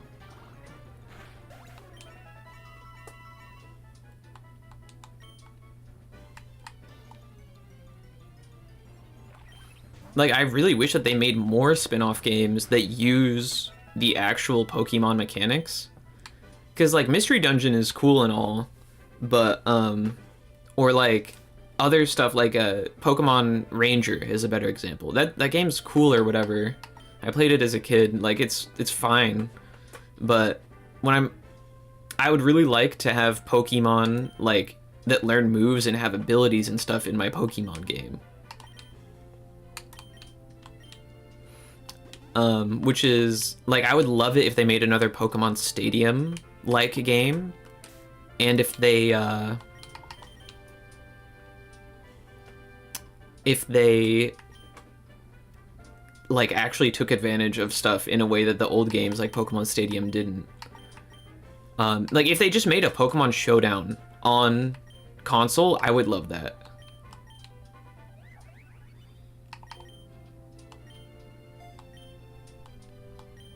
I think the mainline games are fine where they are, except for maybe having more post-game challenges. Bro, you're so wrong. You're so wrong. I disagree so much. You, like, I mean,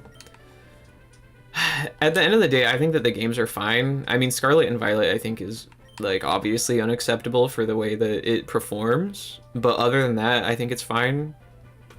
I don't think any Pokemon games are bad that have released in, you know, like, the last 20 years. I think the first two kind of are stinky, but, I don't think the other games are bad. It's just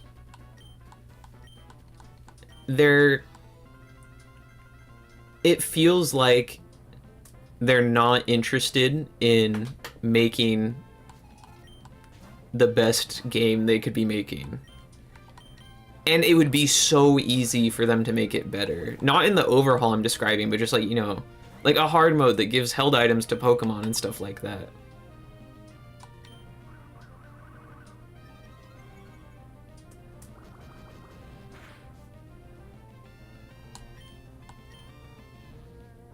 Dude, this guy has a Mimikyu. That's kind of scary. I should not have... I threw? Thank God he knocked himself out. I should not have used rollout there, because I would have been stuck here and then died. Holy shit, yeah. Okay, who wants to take one for the team? It's already fully evolved, dude. I do have 2 Swinubs. I can let one die. Do you have rough skin? You do have rough skin. Okay, you're gonna go out, Dredagon.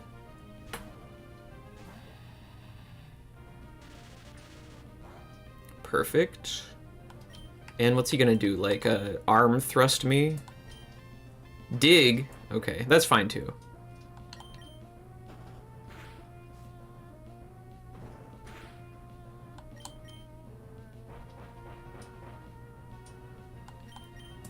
They have made it better, but the ways they make it better are features you don't care about. You know what? That is true. Kind of. Pokemon Ami is pretty cool, but it's not something I care about. But what have they done after Pokemon Ami? Because, like, Pokemon... They've just added Pokemon Ami into the other games after. Like, they haven't really done new stuff like that. Gen 7 had the Pokemon, like, box island, which I think is super cool. It's, like, something for your Pokemon to do when they're in the box. That's awesome. But, like, I feel like they don't add many features. Like, they added the curry making. I don't know. I wouldn't really say that that makes the game better. Even for people who are into it, there's such a huge emphasis put on making curry in Sword and Shield when that game, like, you know, there's not really anything to it. It's like one Mario Party mini game. And it has like a curry dex. It's like, why? There's not enough depth or content there to warrant emphasizing it so much. The sandwiches in Gen 9 are way better, I think. I don't really care about those either, but I can at least be like, that actually adds something to the game, I think.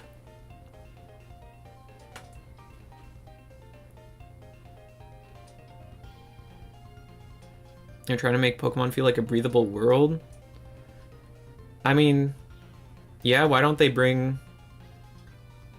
But, like, why isn't Pokemon Ami in every game, then? I think Pokemon Ami does that kind of perfectly. I think Gen 7 is the best game for that kind of stuff. And they don't really do that anymore.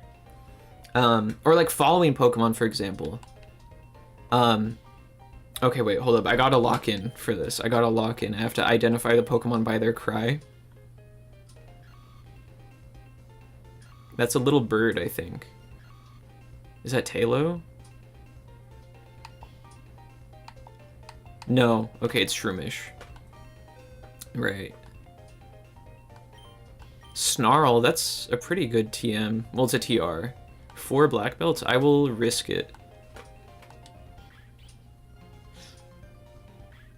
Ooh. I think I'm gonna know this one when I see its name. I think it's Sliggoo. I think it's Sliggoo. No, it was Capsicid? Oh, okay, I did really bad there. Oh well. Pokemon Camp goes crazy? Is that the thing where you make the... That's from Gen 8. No, Pokemon Camp... I remember thinking that Pokemon Camp was going to be awesome because I saw so many people posting clips of it on Twitter. And then I actually got it and it's like there's nothing there. Like, I would have been down to at least mess with it for like an hour or two, you know, if there were like mini games you could play with your Pokemon or something. But it's like you kind of just have to sit there for like a long time, like multiple minutes, and then your Pokemon might do something. They might do like one of a few things, like race each other or talk to each other. And it's like, I was very underwhelmed by that. Bubbles the Squirtle goes bye-bye because he needs to become a stronger Pokemon. Oh, Shin Megami Tensei, I didn't see that message. That game, I need to play it. I need to play Shin Megami Tensei. Because it does sound a lot like what I'm looking for. But, like, I do appreciate Pokemon being a world. That's one of my main... That's one of the main draws for it to me, honestly. Like, I don't talk about it that much because it's much harder to criticize that, I think, because it's less objective. But I love the Pokemon world. I love the Pokemon world so much. Like, you don't even know. Like the Pokemon, the really old Pokemon movies, I really like. At least like the first one, and some of the old like shorts, like Pikachu's Vacation, and the other one, I don't remember what it is, where like they go to like a jungle. I love that. I love the idea of the Pokemon world, but I feel like they don't explore that very much either.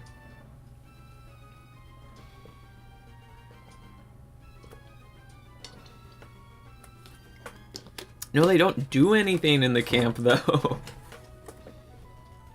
They don't do any... If there was something to do in the camp, I would be down with it. It's like you can throw the ball, you can wag the feather. Sometimes they will race or talk to each other. The thing that I thought was so cool that I saw on Twitter was like a glitch. I'm sure that you've seen this video, probably. It was... Hold up, where should I go? I'm gonna look for some held items. The thing that I thought was super cool was like this thing where the Gengar was talking to a Gardevoir, and the Gardevoir did like a attack animation or something, and then Gengar disappeared, and then he reappears and falls on the floor like it looks like he like got hit by a truck or something. And I thought that was really funny and cool, and then I think that that's just like a bug, because I never saw anything like that when I was playing the game, of them interacting in that way, because I thought that like Gardevoir teleported him away or something, or Gengar turned into a ghost to like disappear, but I think that that like was just a bug, because the games have a lot of glitches. Yeah, like that video is so funny, but like, that's why I thought it was gonna be cool, but I was so disappointed when it turned out that, like, wasn't real.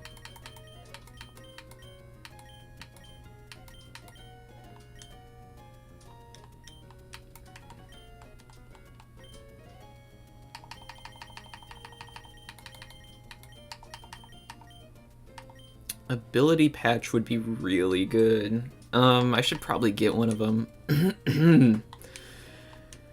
My voice is going out. I need to get an ability patch. Get rid of these repels. And burn heals. And antidotes. Okay, I think that should be good.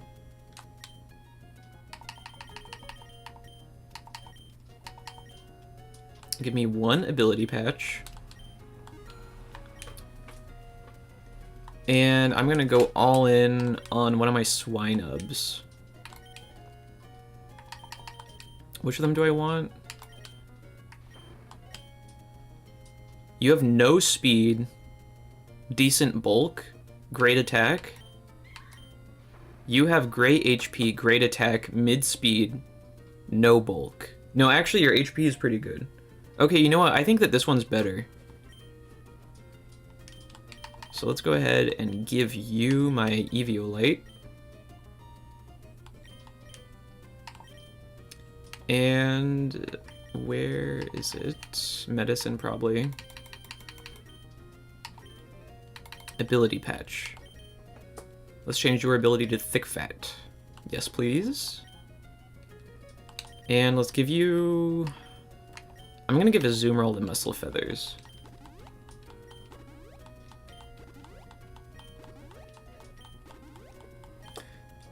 The games are kind of trash, to be honest. No, I'm lying. The games are fine. It's just really frustrating because the improvements between generations are so minimal, and so it's so obvious what ways they could improve. The games are fine. Like, even like Sword and Shield, I think, is the game I was most disappointed by. That game's okay. Like, it's probably a 6 out of 10 or something. I get what you're saying, though. People do make it out as if the games are, like, unplayably bad, which isn't true.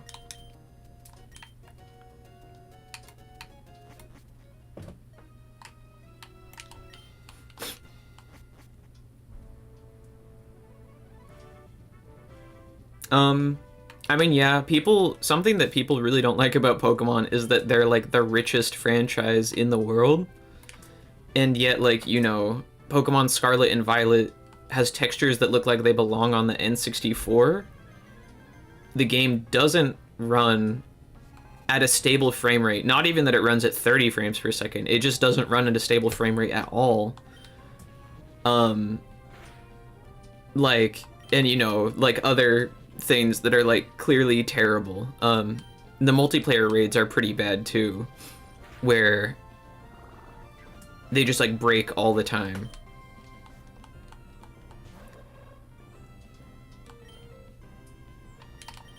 Like, that would be understandable if it was a small team, which, I mean, maybe they are a small team, but there's no reason why they couldn't have outsourced, like, some of that work. I'm not saying that, like, the connection stuff especially was really bad.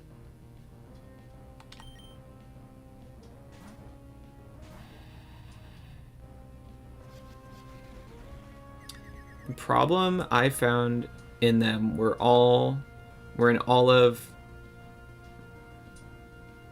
the stupid heart thing is in the way. What is the word that's missing? The problems I found in them were in all of them I didn't care as a kid. I think there's a word that's supposed to go in there, in between there, but you're saying you didn't care about the problems as a kid? Yeah, I mean, like, kids will play whatever. Like I said, the games are fine. I think that for kids, the games are fine. I think that the games are probably too, at least they used to be, too mechanically deep for their target audience to understand them. There's a big problem of that, though, is that a lot of it is because they just don't explain anything.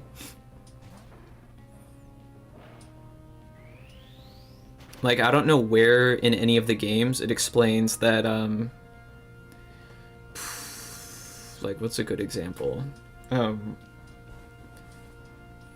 Where it explains that grassy terrain halves the damage that Earthquake and Bulldoze does. Like, I don't think that they say that anywhere.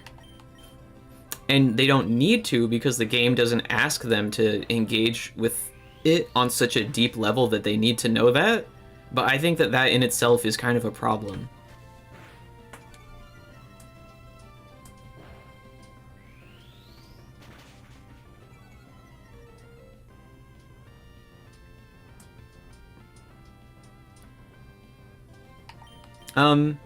Yeah, I mean, like, I don't think that has much to do with anything. That, like, you liked it as a kid and you didn't realize the problems until you were an adult. I think that that'd be true for any game.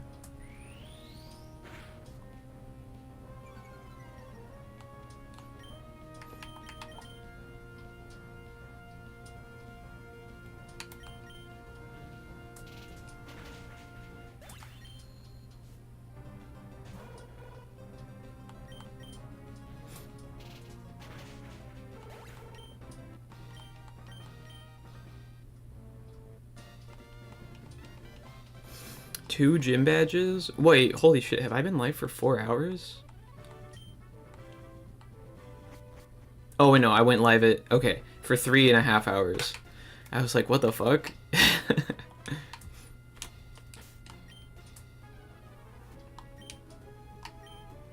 But like, I mean, yeah, like as a kid, I liked, Sonic Colors.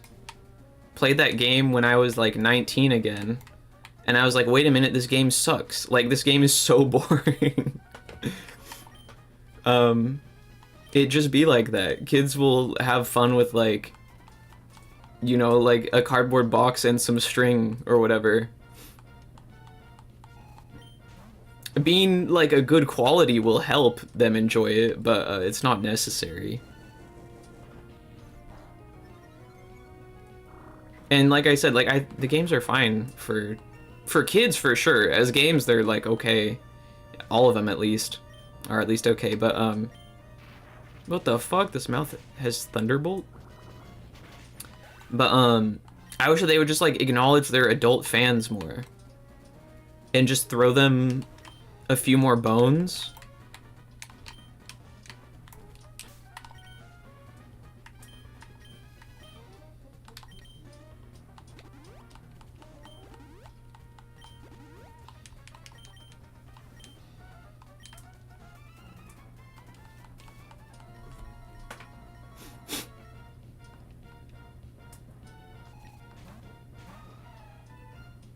They aren't problems for kids, but they're problems for adults.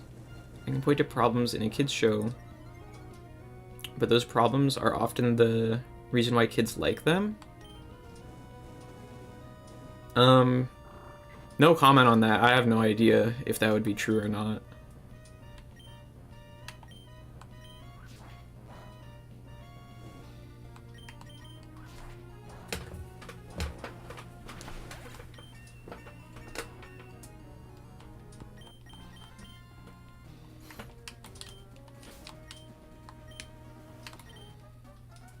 But like I said, like adding a hard mode wouldn't hurt the game.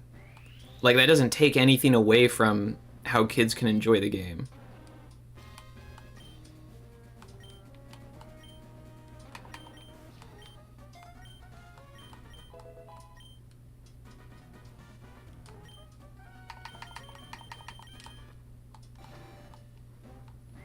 We have the idea of kid shows, but we don't have the same concept in games. I see what you're saying. That's like kind of interesting. I kind of disagree. I think that there are some games that are like these are for kids, like that Mickey Mouse game that came out on Switch recently. That looks like a kid's game, I think.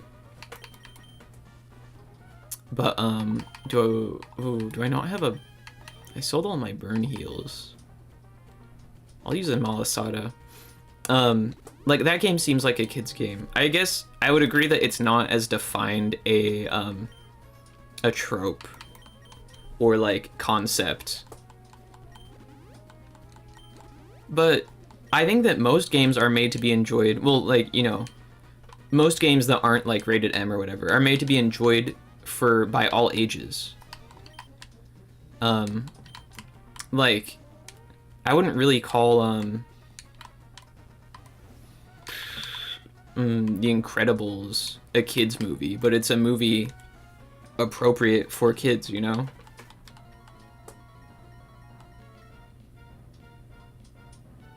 And I think that like The Incredibles is still good as an adult, unlike Pokemon, kind of, which is like what I'm getting at. They don't need to take anything away from what the kids get out of it to make it more enjoyable. And they wouldn't need to do that if adults didn't enjoy the game, like if it didn't appeal to them and that wasn't part of their audience. But it is, and it's just frustrating that they don't give anything to them.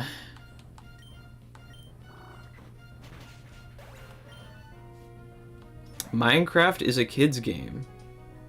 Minecraft is a kid's game. I won't elaborate on that now, though. Minecraft is a kid's game. I want you to explain that. What do you mean Minecraft is a kid's game?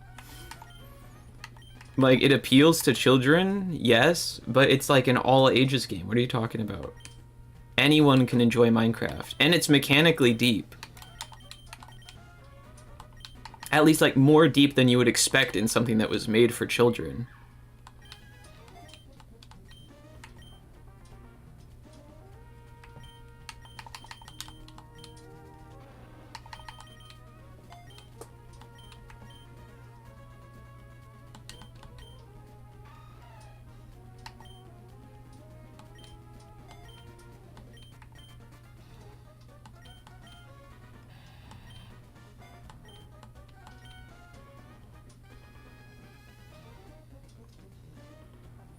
Deep is not what I mean. What I meant was not simple. There's a lot to know about Minecraft that isn't, like, it doesn't hold your hand at all. Minecraft honestly has a lot of, like, you know, like, well, Redstone is one great example of something that is not simple in any way.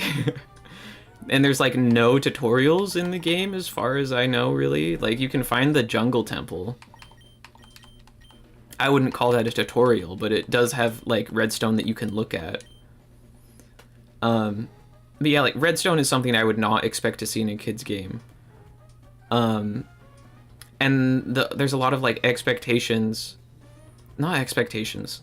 There's a lot that it asks for you to do to get the most out of it. Like, learning where to find diamonds, for example.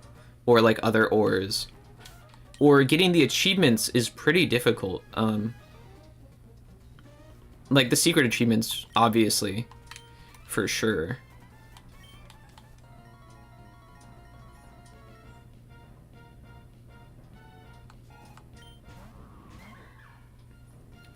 I don't know what you're talking about.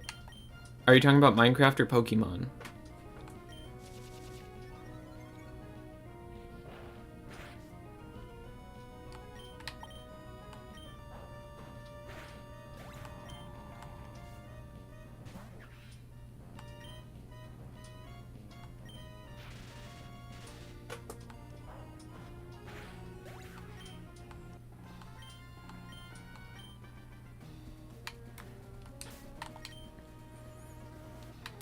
I definitely would not expect to see redstone in a kid's game. It's like too obtuse and complicated.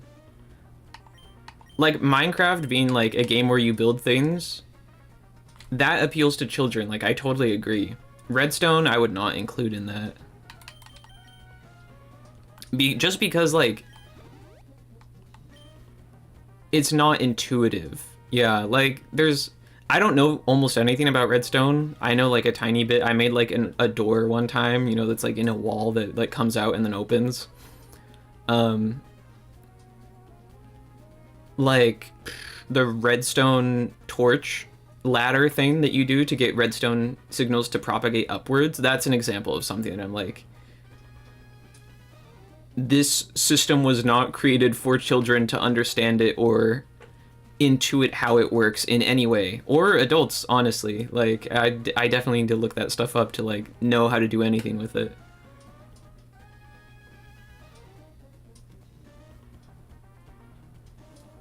I'm not disagreeing, though, that kids' games can't be complicated. I just categorize them as an all ages game if they, like, have expectations for the player to interact with complex things. I would call them, like, an all ages game instead of a kids game.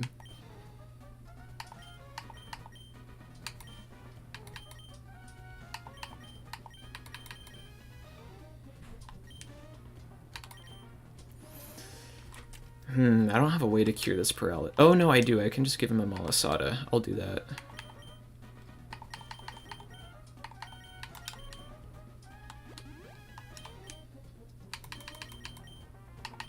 I really need to buy some more potions.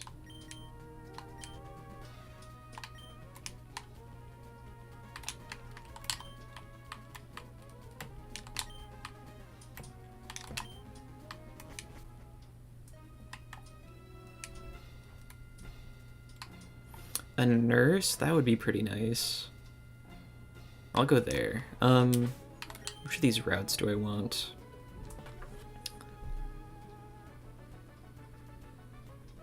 I have a weakness to ghost, fighting, steel. Steel is definitely the thing I'm most weak to right now.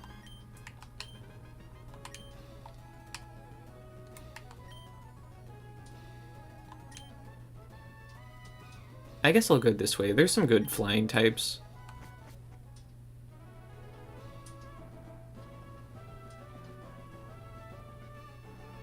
Okay. Goodbye. Goodbye, Menzi. Menzi.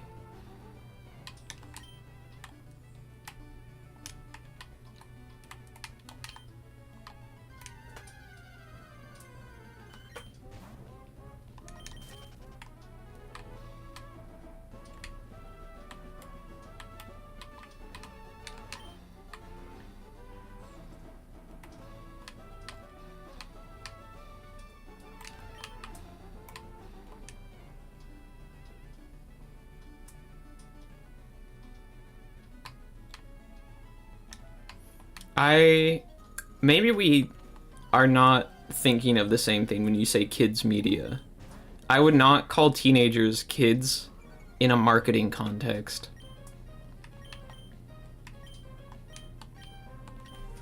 Because when you said, like, there's kids shows, like, that's talking about, like, you know, I was thinking, like, Blue's Clues, or Bluey, or, oh shit, I need to switch out. Stuff like that. But you're saying teenagers, like, teenagers don't watch Blue's Clues. That's what I was thinking when you said kids media.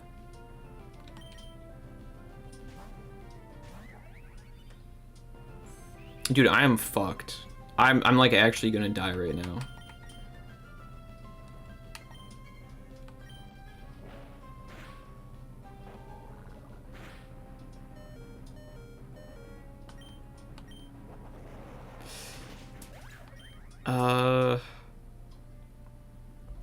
Shit, okay. Let me send out my worst Piloswine. He's definitely gonna die.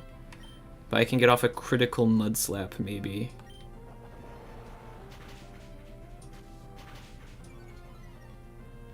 Okay.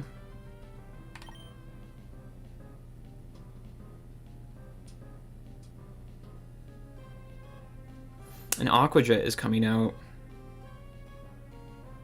I might... No, I'm not gonna live. I only have half my HP because of the grassy terrain. Do I care if Piloswine dies? No. No, he can go down. I can get... Yeah. Oh, he missed! Clutch. Okay, now I think I'll try and save him, that I got a second mud slap.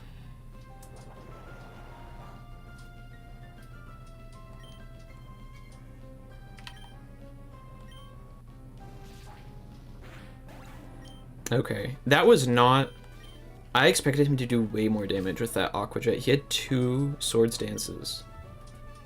I'm very surprised I only lost 1 Pokemon to that.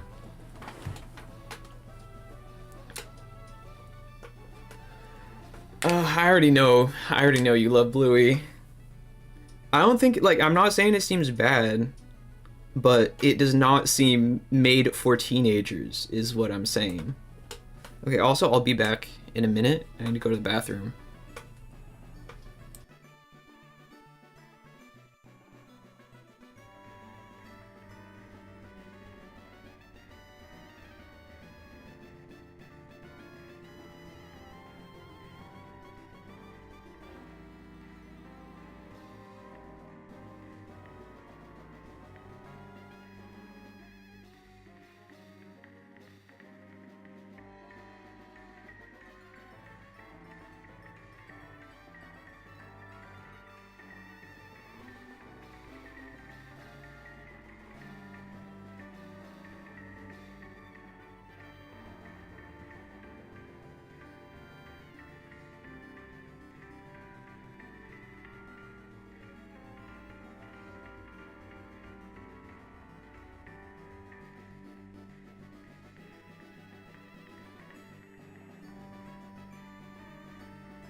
Oops.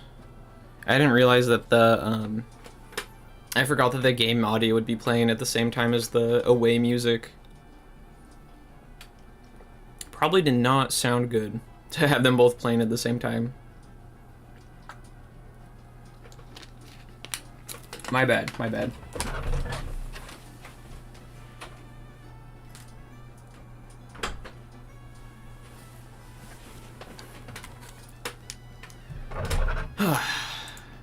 Alright, anyways. Time to get back to business.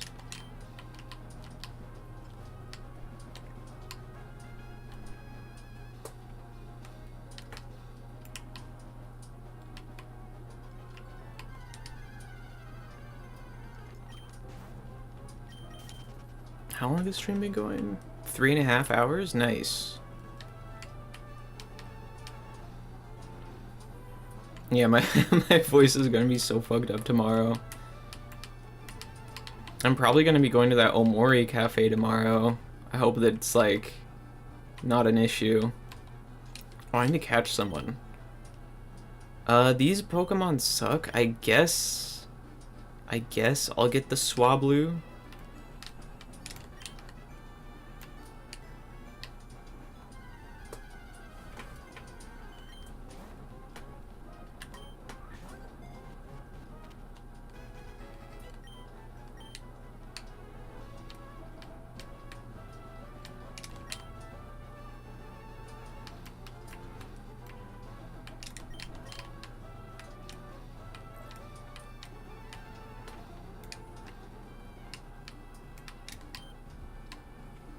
Okay.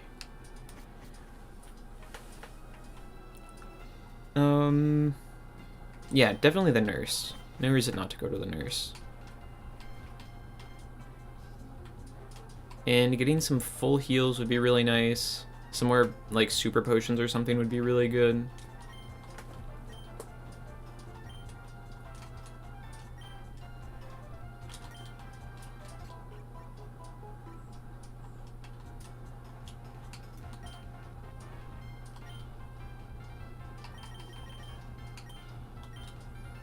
Okay, go ahead and give me another... Oh, 20 would be all my money, actually. Are there any better items I can get?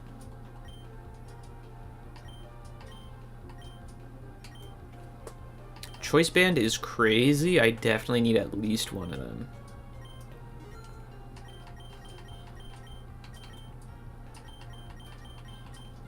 Ooh, Macho Brace is really good too. I'm gonna get a few of those.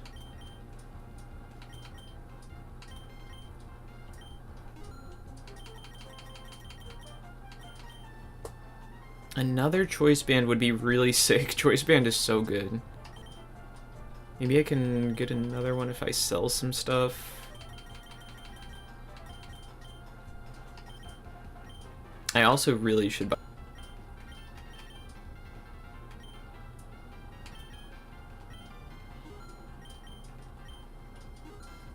This is like one of the parts of this game that I don't like.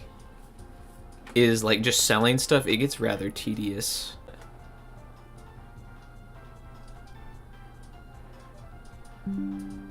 Okay, I'm still live, right? Let me check the stream. OBS said that it disconnected for a second. You know what, let me check my... Is like just selling stuff. It gets rather tedious. It looks fine. Okay, good. Okay, I'm still live, right? Yeah, yeah, okay.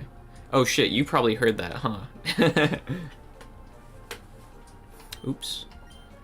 Okay, get rid of both Brutal Swings and Tickle and Pounce. I'm never gonna teach those.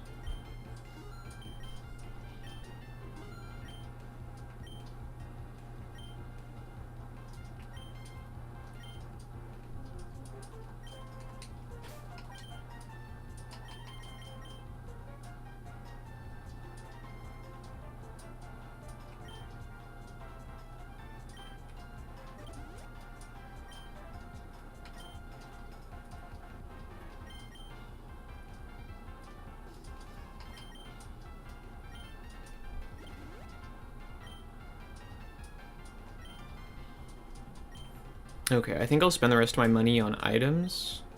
Sorry, on potions.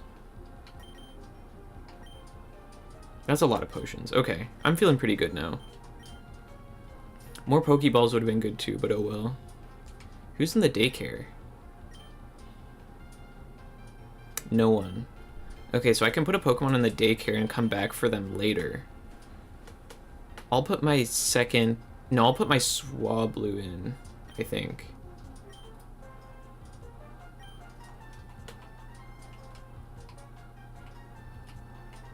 Alright, let's get out of here. I am not even going to engage with that comment. I think I should stop talking about the state of the franchise. I get so carried away.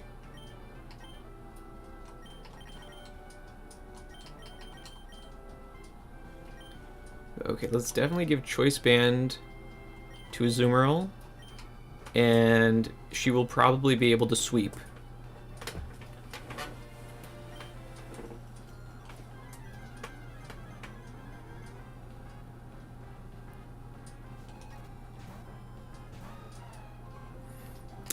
That's a bad start. Okay, let's send out Piloswine.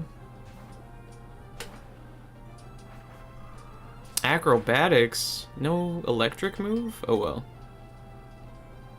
Easy Ice Fang. What do you think of the feedback? I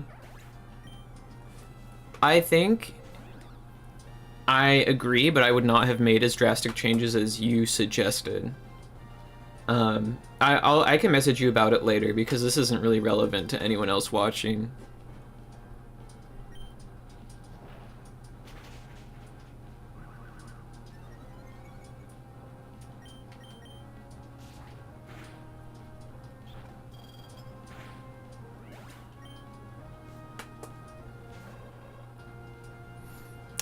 I'm probably being chillin'. I don't think he'll knock me out in one hit.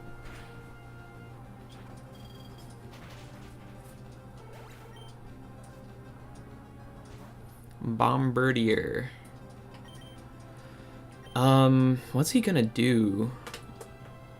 Probably a dark or flying move. I'll send out Druddigon. He should be chill. Stealth Rock, that's fine.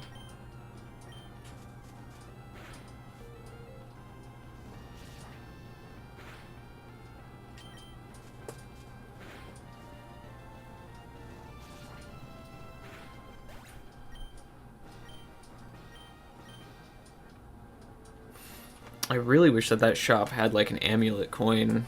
Those are really good. I would be... Yeah, no, I'm definitely not gonna win this.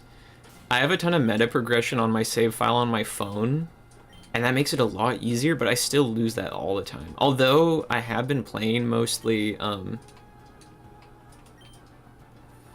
have mostly been playing as if items didn't exist in battle. Like, on my phone, I don't think I've ever used a potion mid-battle because I don't like playing like that. I think it's more fun for it to be harder. But,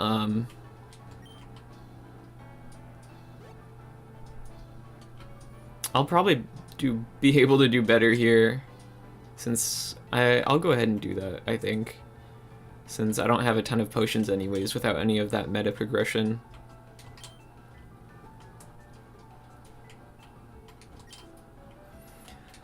I love the Gen 4 music.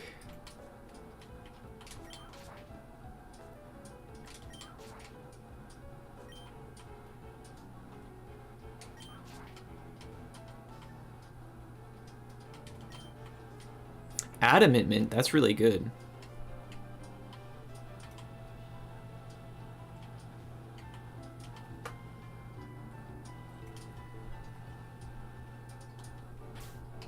Do I don't think I have the special whistle, do I?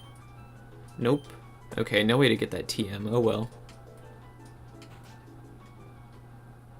You think self-imposing challenges like not using items isn't sufficient for Pokemon? Um, well, I mean, I talked about it earlier.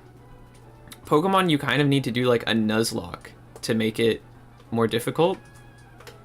But the games are not built for that because there's hours of like cutscenes and stuff of like dialogue you have to go through, which kind of ruins that. I think that this game is hard enough, is honestly hard enough that I don't need to do that. But I was just grinding that because I thought it'd be fun earlier. That's not going to be how I play this game most of the time. I thought I would get an achievement for doing it, but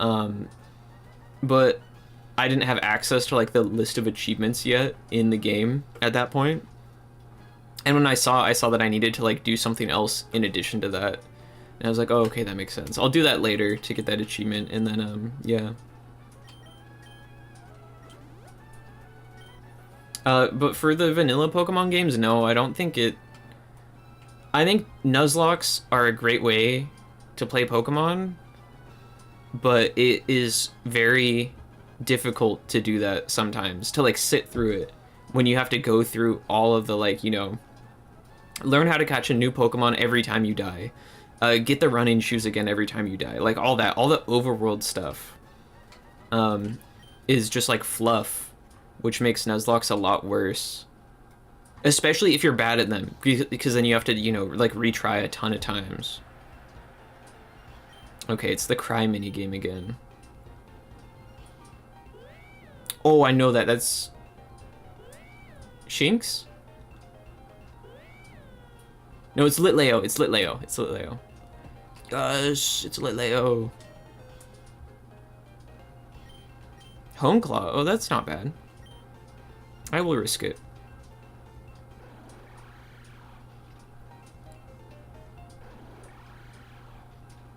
I don't know who this one is right away. Clang, Veluza, Tauros, Feel, Victory Bell. I have a feeling that it's a fish. It was not. It was Kling. Really? I don't think Nuzlocks are all that good because of the leveling. You need to... Oh.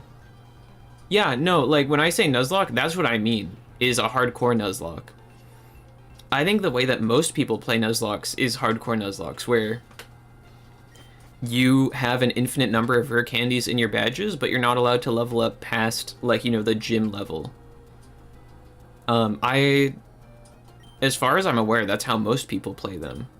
And that's like, it's a great rule set. Yeah, no, I totally agree. Without that, stipulation that you cannot grind, basically, they would be kind of balls.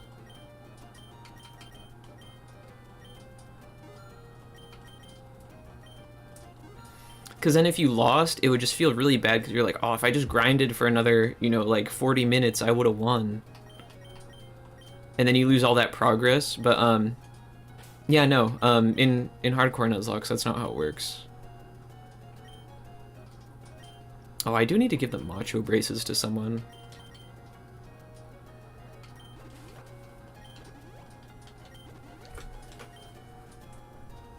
Yeah, no, totally. I would... For someone who is not already in the depths of Pokemon, like they don't know how everything works, I would not tell them to do a Nuzlocke. I think that Nuzlocks theoretically would offer a better gameplay experience if it weren't for, like, you know, all the overworld stuff I mentioned and like having to redo the tutorials every time you attempt a new run. But not for a first-time person. That would be really punishing.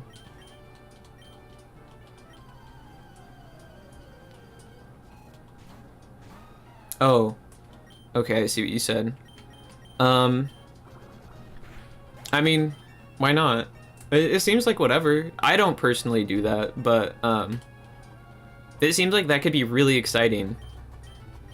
Because you'd have no idea where the difficulty spikes are and stuff like that. Like, you'd be on your toes. Which is part of the appeal of Nuzlocke in the first... You know, you can suffer, like, a permanent loss at any moment. I don't do that, because I like to have more information. because I don't think that the game is as fun, like, if I didn't know what the moves did, for example, because they added a bunch of moves in this last generation. But I think it seems whatever. If you like Nuzlocke, I can see people doing that and having a good time.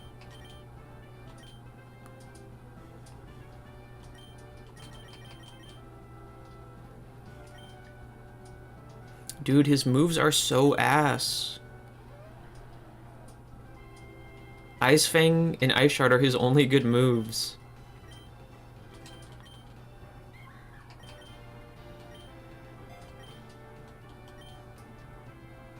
You'd keep losing to things you couldn't plan around. Sun and Moon, those are especially bad games to do a blind Nuzlocke for.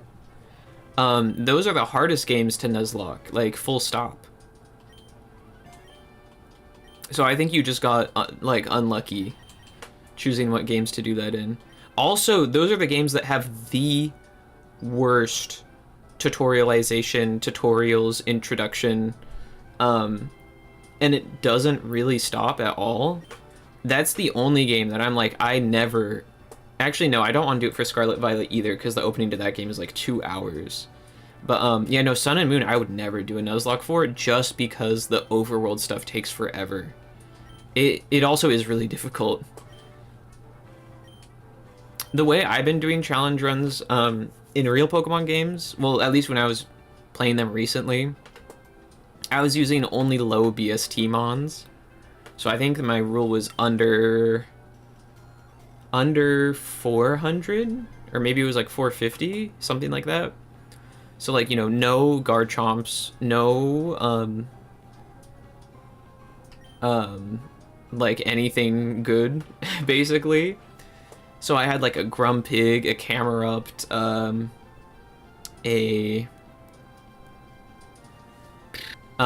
was fun. Yeah. A Vigoroth, that was fun. I liked Vigoroth. It definitely gave me a much better time than I would have had playing it without any rules to make the game harder.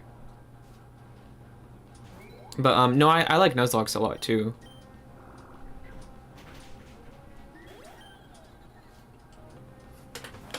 That's definitely not something I would want to, like, play all the time, though. I like this game a lot, but I think that this game is way more approachable than a real Nuzlocke because this game is so much shorter. You know, like, a real Nuzlocke is, like, 20, 30 hours. This game is, like, 2 hours if you win. Plus, like, yeah, there's none of that, like, annoying overworld stuff you gotta do.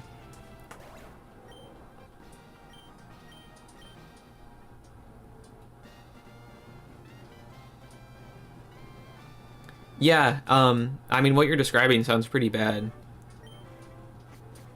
That'd be very frustrating to play.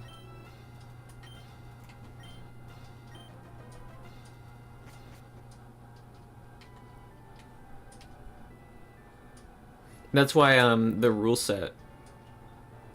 This game can be punishing because it's so short.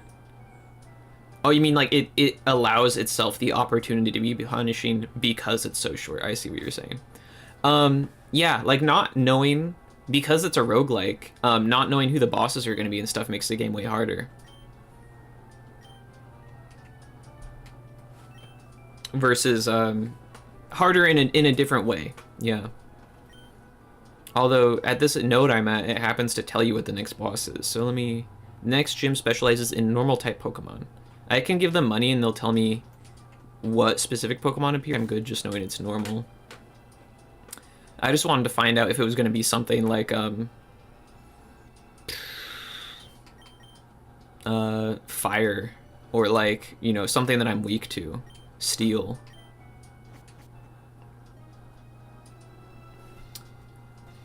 Hi, Poop. Hi, the loving Jevil. Yeah, no, I get what you mean, though. That's definitely true. Not knowing... Not being able to look up what the next boss is or anything like that, that does make this game harder in a different way. I would say overall it's way less punishing, though, because...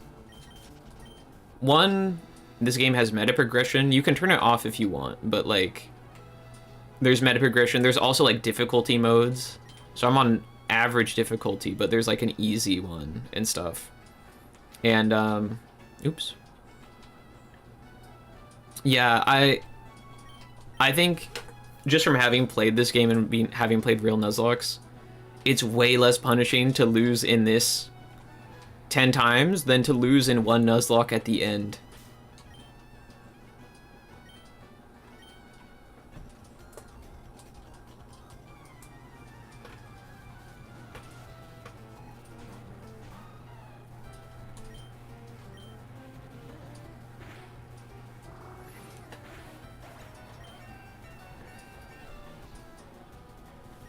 Why do you hate that? You can just not use the meta progression if you don't want to.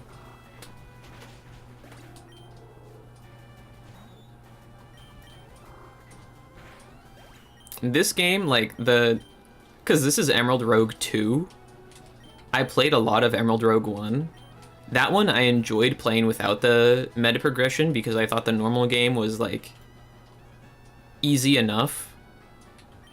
But, this one, I'm like, I enjoy the meta progression. It's a lot more fleshed out. Like, when you're in the hub, there's a city builder, and you have, like, a secret base, and you can build stuff there. It's really cool. But I appreciate the meta progression in this one, because I feel like this game is a lot harder than Emerald Rogue 1. Like, the AI is better, and stuff like that. But, yeah, you can just turn it off in this game if you don't like it. I think meta progression is fine to make it more accessible. I might complain, I guess, that in some games the game is better experienced without meta progression, but it's whatever. Like, if someone needs the meta progression to feel like the game is accessible to them, is like whatever, I guess.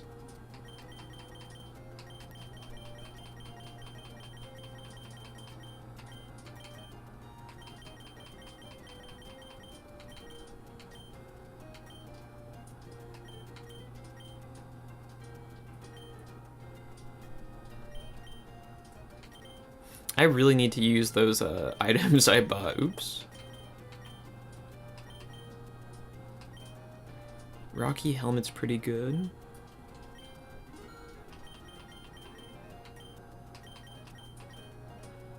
Wide lens is good, okay. They did not have an amulet coin again, which is sad, but oh well.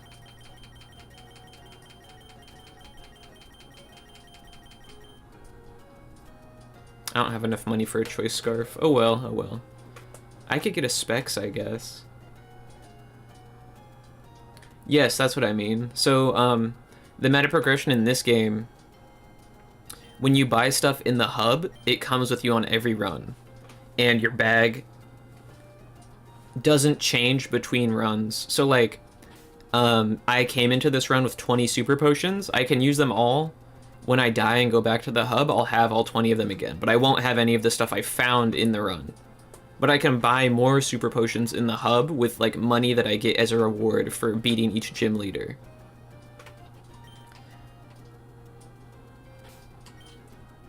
If I end up getting, like, a lot of meta progression, I might end up being like, I got so much that it's too much, and, like, I don't want it anymore. But I'm happy playing with it for now.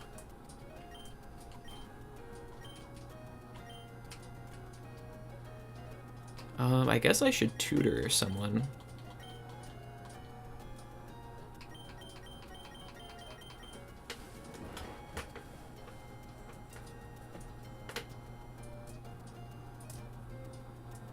If you want a version of the game that's easier, difficulty options work better. I mean, like, that's what it is. That's what the meta progression is easy mode.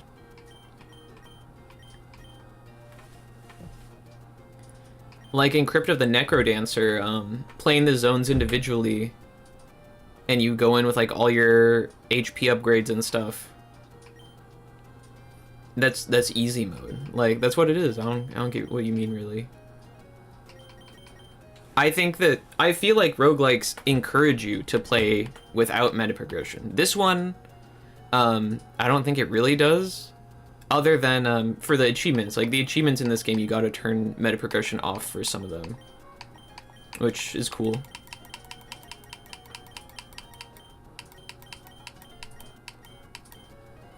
I should get Ice Spinner. It's a really good move.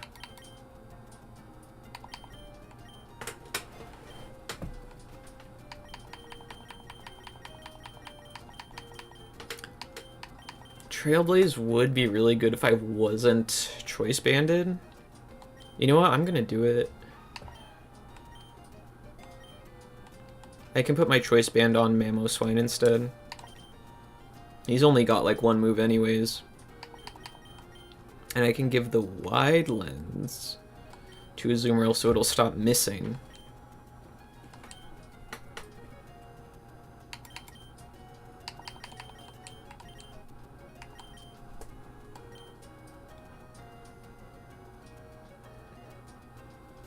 Yeah, and I should just equip this right now, I think.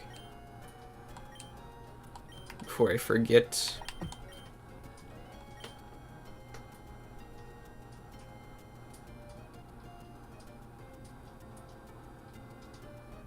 I haven't played Dead Cells. Is there really not like a mode designed to not use meta progression? That sounds like it would kind of suck.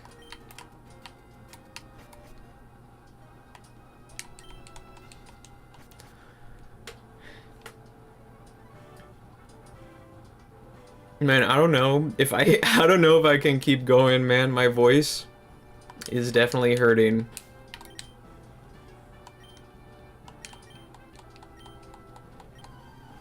I think after this gym leader, I will end the stream and then probably never continue this run again.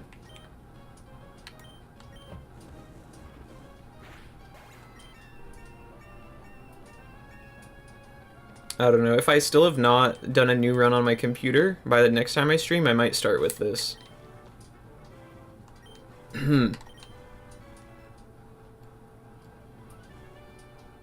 You're weak? I am. I haven't streamed in a long time.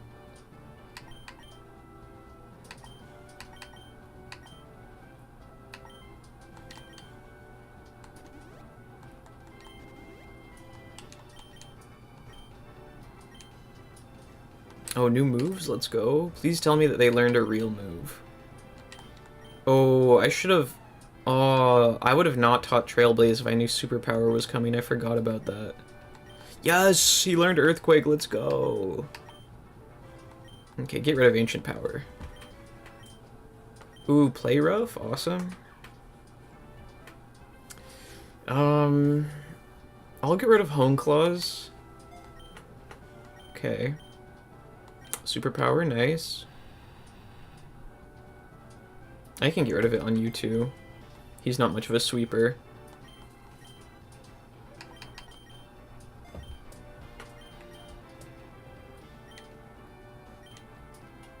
Okay, and let me lead with my choice band.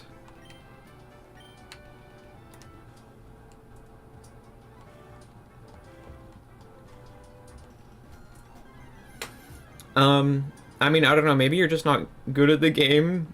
Like, no shade, but it's like...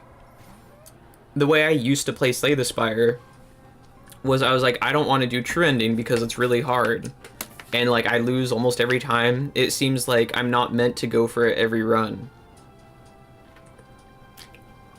And then after I got way better, I was like, you know what, the true ending is cool.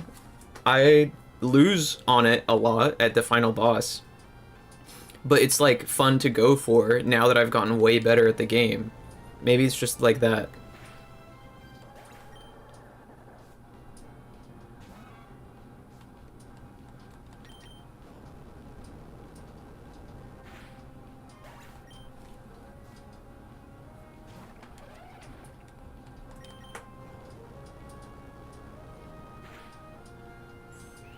Oh, mistake. Big mistake. He should have gone for a power whip.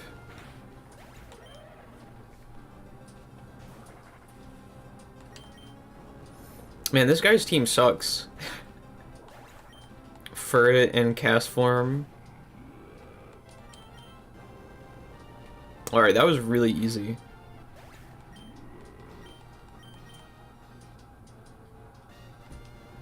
Choice Band is so crazy good in this. In doubles mode, this would have been way harder. On my phone, I'm playing into doubles mode because I think that that's like... Doubles is so peak. Okay, yeah, let me give Power Anklet to Mamoswine to make him faster. And I think I'm good with that, okay.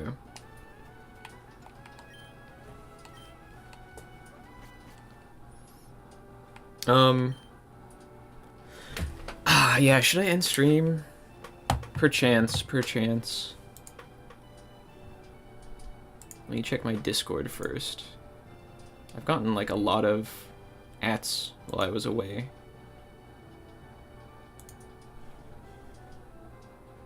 What? That message that Menzi sent me, he was like, I will send you a freaky message. I looked at it, it's funny.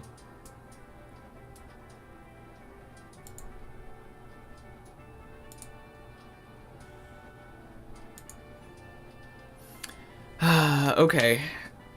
I think for my own vocal health, I must end the stream now. Let me go ahead and switch.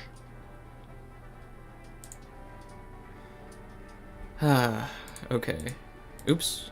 I'm trying to, there, yeah. Turn off that song. Okay, I'll go ahead and quick save. Oops. Hello? Okay, there. And that was cool. That was a good stream. Okay, sorry, I'm just closing the game right now. No idea when I'm gonna stream again. On Twitch, I was doing it very irregularly and infrequently, like I would like do it 1 month, take a break for like 2 months, do it like 3 times the next month, something like that. I honestly cannot promise to a schedule right now. I would like to stream more, but that's probably not gonna happen, to be honest, when I just got my job. Yeah, I will stream again in the future, probably here, maybe on Twitch. I did want to do a stream on YouTube for sure for the 1,000 subscribers. Twitch is nice though because there's Twitch Prime, to be honest.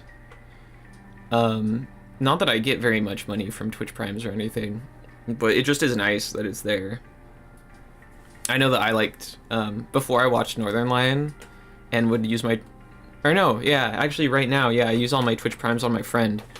I had it backwards. I used to use them all on Northern Lion, but now I use them on my friend who streams. So it's just nice, like, giving and getting Twitch Primes on there. But, yeah, I suppose this will be it for now.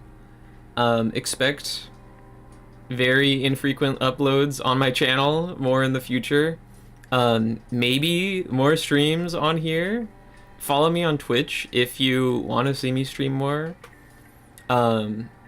Because I don't know where I'm going to continue streaming from now on. But, yeah, thank you, everyone who came to the stream. Thank you, everyone, for 1,000 subscribers. That 1,000 subscribers was awesome. I did not think I would hit it until I uploaded my next video.